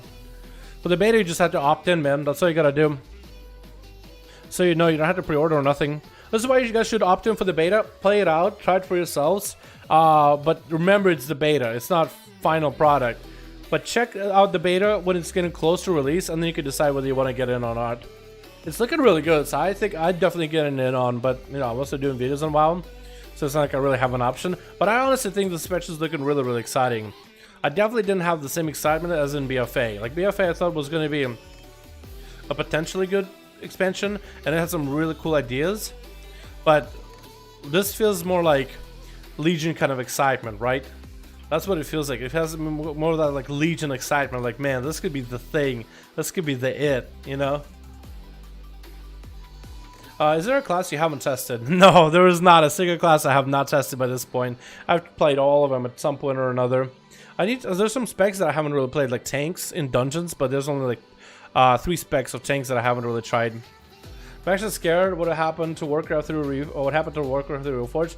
So Warcraft 3 was actually done by a different team than Blizzard. It was actually done by third parties, a lot of it. So this is Blizzard, right? And I mean, they saw Battle for Azeroth, the failures and successes of that. And what I guess one thing that I can tell you that cleared my doubts for Shadowlands was the fact that they are actually listening to the community from the feedback on the alpha and the upcoming beta. Like, they're regular listen to community feedback. They haven't hit up every single class. They haven't fixed everything yet. They are going to be working on a lot of the class changes and creating depth in classes in this beta once all these systems are functional and are not causing people to crash every 2 seconds. But they are regularly been changing things on the alpha, regularly updating things, coming back to things that they're focusing on. And you can kind of see how they're going from like this set of classes to focus on and how it's slowly transitioning to other classes as well. Like, they were really big on warlocks, really big on shamans, really big on warriors, and they are starting to encompass other classes into the transition as they're looking at other classes as well. Some classes work really well, some don't. No, not all the fixes have gotten added yet. Do you feel hungry for Shadowlands? I feel hungry right now. I ate lunch so early. I'm starving, boys. I'm actually hungry. I actually had breakfast in the afternoon, so it's kind of like my lunch. I'm hungry in general. But if the cinematic was so good, that's why. It wasn't a really good cinematic, but I played the beta of it, right? And there was definitely potential behind it, like definitely excitement for new expansion, but it wasn't the same assurance of like this will be really, really, really good type of deal as I see in Shadowlands. But maybe I also get to play Shadowlands like from the very, very first day of alpha and see it progress over time and see Blizzard implement changes, so I have a different view of it. What's your favorite fast food? Oh, that's a hard one. I think it's between Jersey Mike subs, Chick-fil-A, and Mickey D's.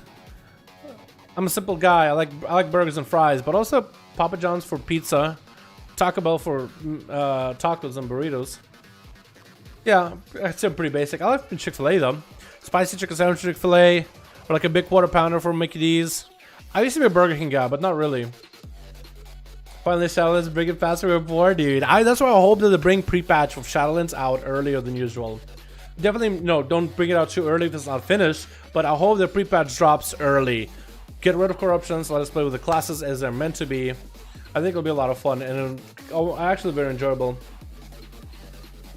Hope they change their mind on how things of covenants work. Yeah, so it's a good thing that they put up covenants and soulbinds and conduits and legendaries as early as they did, because to tell you the truth, when it comes to Azerite gear, right, the helmets, the shoulders, the chest, the actual changes for them and the final moments to change Azerite gear, it was within, like, the final build was within days of release.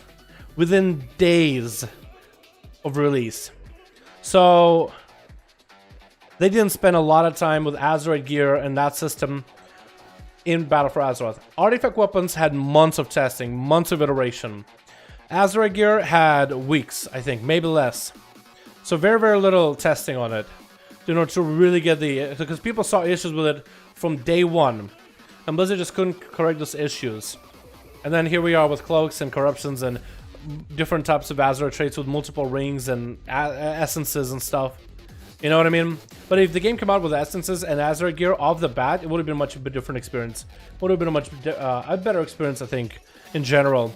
Because Blizzard learning mistakes and then fixing those mistakes for a very comprehensive system, and it works really well. So I hope the Covenants go through the cycles of criticism and scrutiny, but also I hope sorry for the cough. I hope people let Blizzard know the things they like as well. So I hope people are vocal with things they dislike or with suggestions of how they would fix things, but I also do hope they are vocal in things that they like. You know, this is done wrong, but this is done right type of deal, right? This is what I like, but this is what I don't like. You have to have those two to counterbalance. You can't just like, I hope people just don't just shed on the system, because it is a different system. It is a very customizable system. There's a lot of positives with the system that they have added. The soul binds themselves, right? For a single spec, to have 3 different soul binds to modify your character in major and minor ways, it is insane. It is extensive.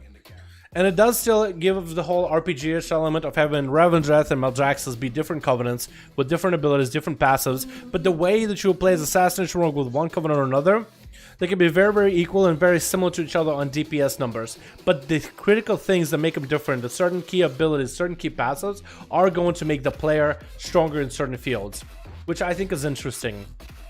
And the customization you can have for, like, let's say you could have this is if you play a spec with a class with multiple specs, like a tank, healer, and DPS, like a paladin or a monk. You can have Nadja for DPS because she leans towards DPS.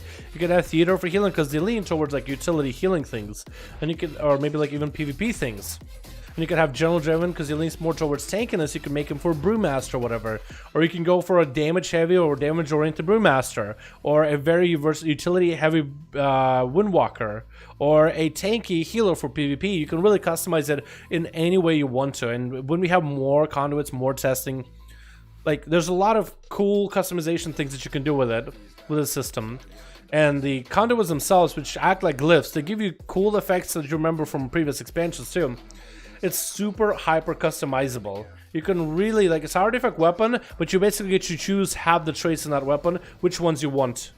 Kind of like through the lag system, but like you own different abilities that are spec specific. So it's a really, really cool system, I think. It has a lot of customization. There are some things that I think would be better to make the system better used, because right now you have to go to your Covenant Hall, right? And if you want to change this out completely, you have to go and reset it with the Reservoir of Anima away from... You have to go to your Sanctum, and if you want to, let's say, change this whole build of, like, Covenant abilities, you have to go all the way to Covenant Sanctum to change it. So, like, if I want to reset it and go for, like, a different build that I liked, like this kind of build maybe, right? So I had left side, and now I want to go right side for whatever reason. You have to come back to Covenant Sanctum to change that. I feel you should be able to maybe do that with using Tome. And then access it from here. You should have a button while the tome is active to change it from anywhere you want to.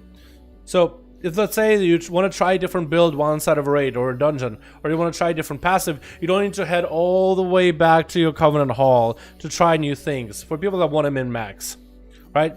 So you should be able to adjust things. Whether somebody wants to swap them around regular or not, that's up to you. That's up to the player. If they want to swap them regularly, they can. But I don't think it, but you won't really need to. Like, if you want to min-max and try new things, I think you should be able to try new things without being in your Covenant. Because imagine you go and do a dungeon, and you try one setup for your soul binds, and then you have to come back to your hall, change them up to try a different thing, try another dungeon, and then try it there. It'll just be like a lot of back and forth. I feel like you should be able to be inside of the dungeon. Maybe like make it so you can't change it while inside of Mythic Plus. Kind of like how you can't change talents in Mythic Plus. You have to run out, or you have to Hearthstone, and then you can use the tome in order to change things you want to. Like, if you could customize Azure gear outside of content, it wouldn't be so much easier. Wouldn't be so much easier. Like, still make it so you have to spend that anima point to change things, right? You have to change a you have to spend one reservoir of anima to change your whole soul bind if you wish. Still make it so you have to change it and spend that while you have the access to the, I don't know, while you have access to your tome buff, right? Still make it so you have to spend the currency, but at least make it so you can use it away from home. I think it'd be fine. Just turned in, wondering if how Subtlety is looking for Shadowlands. Looking really good, Cypher. Looking actually really good. What's up, gal? How you doing, my man? We took a look earlier at Shaman legendaries. I'm gonna make a video on them. I think you're gonna like. They're just some insane effects, dude. They're actually nuts, especially for enhanced. They're really, really strong. What's up with Shadowlands is Wrath of Lich King Legion 2.0. Would be so happy. Yeah, if Shadowlands could be close to what Legion was, I'll make me happy as well. So far, it looks really good. I feel like it's awesome that there's a lot of suggestions that the community has made for Shadowlands, and Blizzard went with community suggestions. Torghast. Hey, we want to do a key thing system. Wait, community doesn't want to do a key. Okay, that's awesome. Okay, we'll add some torments into Torghast to like maybe get players to want to hurry along into Torghast and not feel like they're dilly-dallying, but they'll be like timers almost. Oh wait, community doesn't want timers. All right, we heard you. We're gonna remove them. We want to make torments a thing like affixes, and then we'll get harder the higher you go into Torghast. However, we are gonna remove the time aspect of it. Instead, we're actually gonna make it so if you want to go fast, you'll be rewarded with a little bit extra currency or something. But if you don't want to, you won't be punished for it. People were happy. Customizations that were like, hey, Worgen, can we have different eyes? Blizzard was like, done. Different types of eyes. Hey, can we have this customization for this character? Done. Easy. They've been listening to community left and right on just about every aspect of this piece of content. So we have the conduits, we have the soulbinds in the beta. They are going to go through scrutiny, they're going to go through praise, people are going to voice their opinions, and Blizzard will make the decision that will hopefully make a lot of people happy. They have make changes after changes after changes. They keep listening. Class changes, dude. When Affliction Warlocks got the ability to spread UAs, Blizzard went back to community, was like, hey, do you want to be able to spread UAs? The PvE community was like, I don't care to spread UAs. It actually doesn't feel as good. But PvPers want to be able to spread UAs. So they're like, you know what? I'll make a UA as an ability that you keep on one target. However, we're adding an auto talent where you can spread it, but it removes the 10% damage debuff. So in PvP, just like a Warlock Destro, you want to be a big Chaos Bolts, you get an honor talent for it. If you want to PvP as Affliction, you get an honor talent to get UAs that can be spread on multiple targets. Fixed! Everybody's fucking happy. Change up some talents, PvEers are happy, PvPers are happy. And here we are. You know what I mean? So I think they've done really, really good stuff so far with it. They're listening to the community. They haven't made all the changes for every class yet, right? Shadowlands is still waiting. Hunters don't really get a lot of changes, but still waiting if any are going to be. Rogues, I feel pretty good, but we still haven't had changes yet. So I don't think it's a matter of like they're never going to do it. I feel like it gets I don't know, it gets like tiresome reading the same comments of like, oh, the Blizzard forgot about rogues because rogues haven't gotten a change. And every time I keep thinking like they haven't gotten changes yet. But it's like you have so many repeating comments, same thing. Oh, they forgot about hunters. Oh, they forgot about Shadowlands. It's just like, no, they didn't. They're just waiting. They're probably gonna give them like a week or two, and then they'll really do a big update on those classes. Because you could literally see them focus on one class or a group of classes at a time. Shaman, Warrior, Warlock. That was a big focus. Eventually, Warlock went out of the window. Warlocks feel pretty good. Shaman, Warrior, I don't know. What was it? Mage focus a bit? Okay, we focus on them a little. All right, moving on. So it's like it's a window that shifts over time, and they've been doing some Druid changes. So eventually, it should be able to get to Death Knights, and maybe they'll get to Rogues because we have a couple talents for Subtlety and Outlaw that just don't have anything there yet. They'll get to Shadow Priest. They'll get to Hunters. They'll adjust things. Speaking of customization, they just dropped the glyph to get rid of the Demon Hunter monster form. Like Kevin Munkin? The only reason I don't Demon Hunter, I hate the meta form.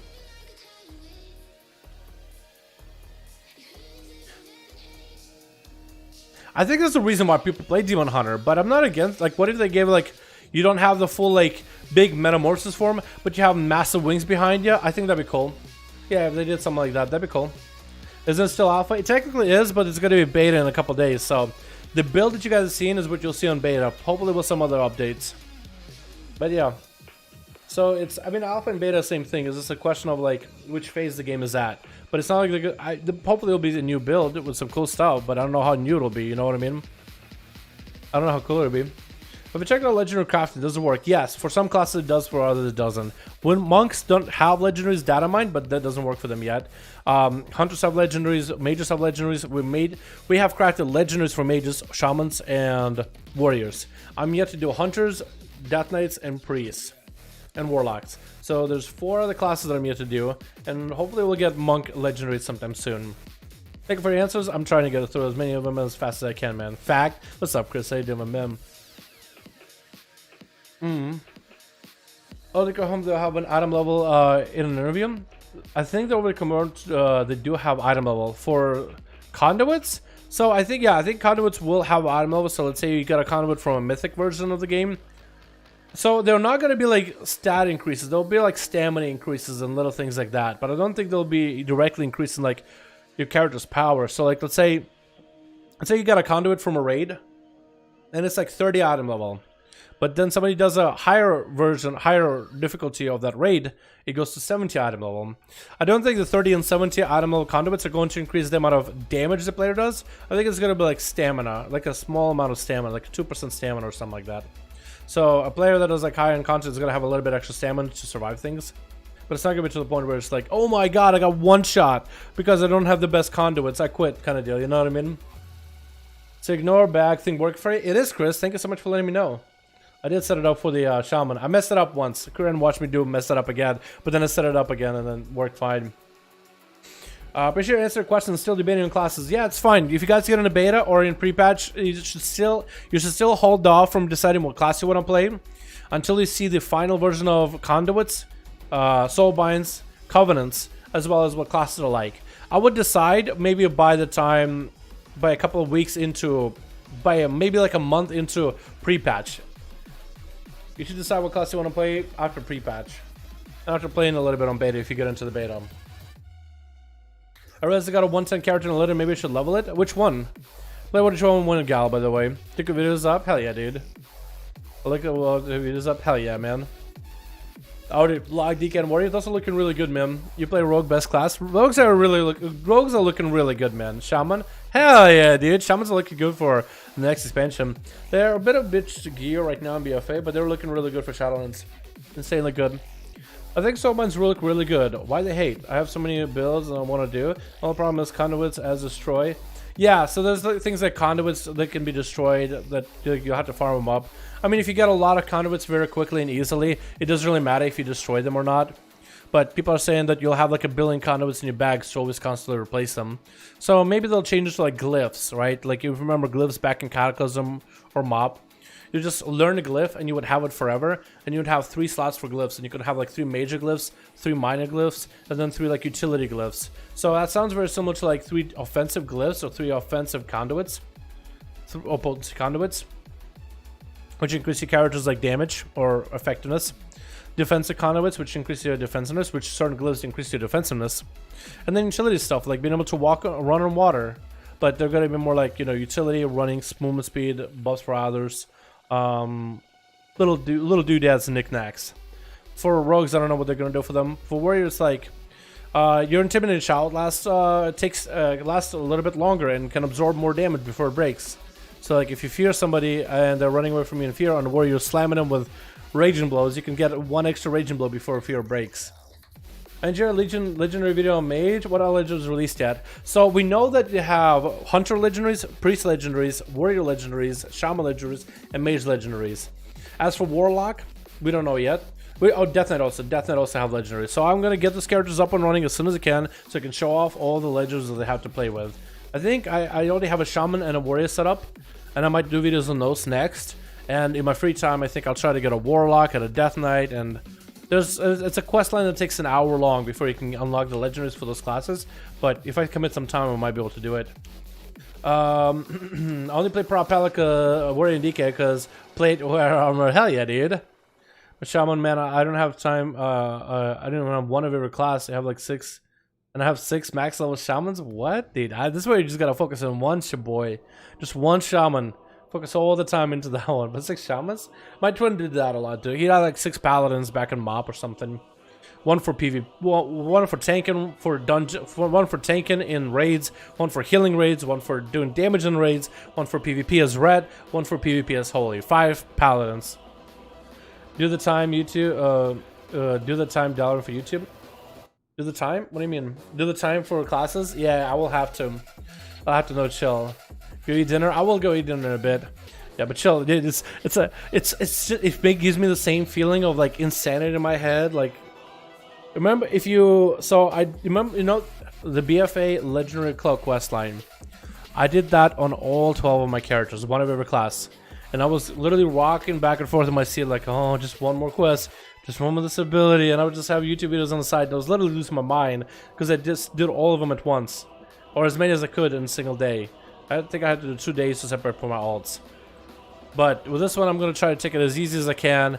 Have someone playing in the background like a stream. Just take it as slow and easy as I can. Maybe have like a video rendering, right? It's like, oh, I have video rendering. There's not a lot I can really do while video's rendering, so I might as well go and do a little bit of this like questing to unlock this stuff, you know? Make it super easy. But yeah, I'm gonna have to do it. It'll definitely be worth, because I'm personally interested in all the different legendaries, because some are insane. I like the warrior for prot. These are awesome looking. The non-spec specific warrior ones look insanely good. Mages are nuts. Shamans are busted broken. So I'm just mostly wondering like what many cool legendaries can we have in the future, and they're gonna bounce all of them, right? But this is just an early look in the alpha. This is fun. Thanks for the stream information, Dal. I gotta go. Catch you later. Yo, I'm gonna be going too, boys. Thank you so much for coming by today for the stream. Thank you guys so much for hanging out and chilling. I'm gonna go get some food myself. It is that time for 8 p.m. I don't know if we're doing a guild thing tonight. I really hope we don't, like a raid or anything. I'd rather get on with guildies and do anima smugglers. Not anima smugglers. I'd rather go and do some alpha stuff. I'll either do some tank alpha stuff so I can finally make my tank video for alpha. Which tanks feel the best in alpha? Which ones feel good to play? Or I'll just do the legendary run, which I think would be enjoyable too. Just in a big old Lego run, see how it goes. Man, these other guys I'm attacking have a lot of fucking health, dude. And they hit hard. What the hell? Holy shit, they just killed a guy. Wait, am I dead? Holy fuck, they just killed a guy. Yeah, I lost that, didn't I? Oh my god. I still got... Wait, did I win or did I lose? I can't tell. Huh? What the hell? Alright, well, there it is. Well, there that was. Alright, boys, I'm gonna go. I'm gonna go and hang out, get some food. I really don't play Horde clearly. I'm trapped in another city. Oh my god, no. Oh no. Would you play for Classic?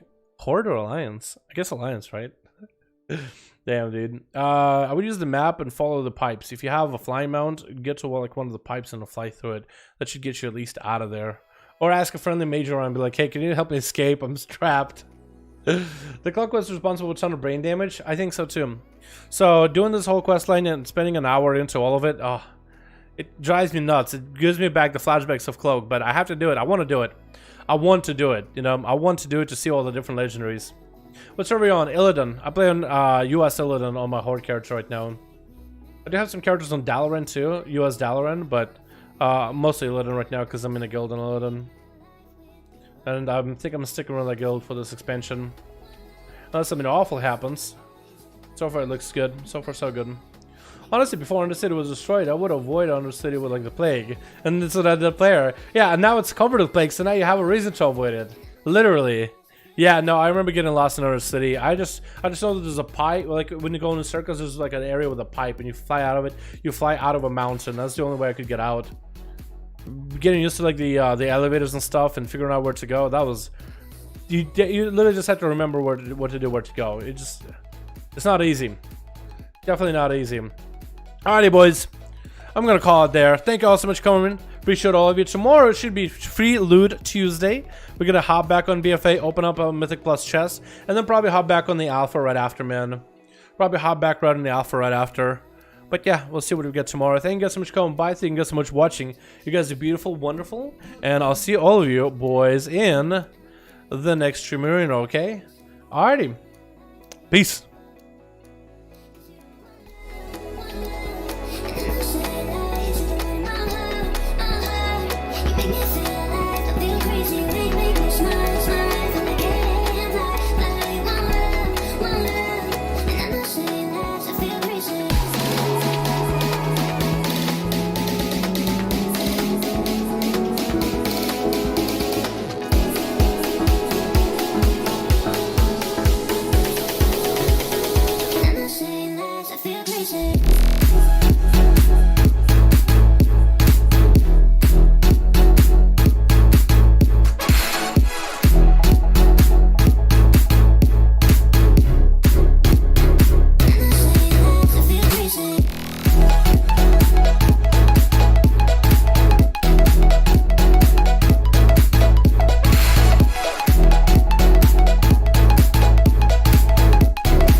lost our minds in the darkness of night. We live to die. We lose our souls every day. We lost our minds. We don't remember what's wrong and what's right. The world is dead but we stay. 'Cause we are born as living fights. We live to die. We live to die. And we surrounded by the night. We live to die. We are shadows in the neon light.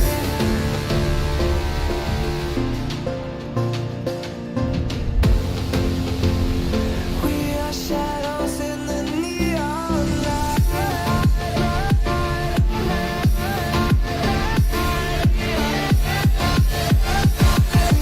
Shadows in the neon. We are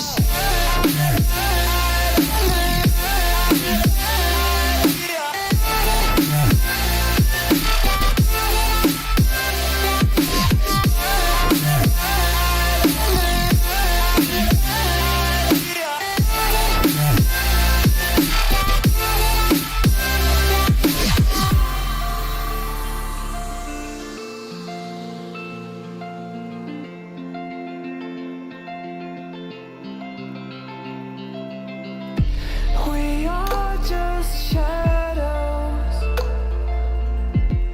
It's supposed to be that we die. It doesn't matter if there is no light anymore, no light anymore. 'Cause we are born as living fights. We live to die. We live to die. And we surrounded by the night. We live to die. We are shadows in the neon light.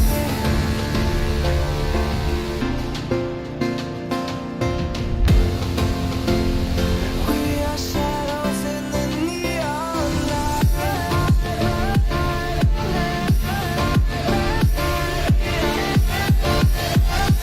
We are shadows in the neon. We are shadows.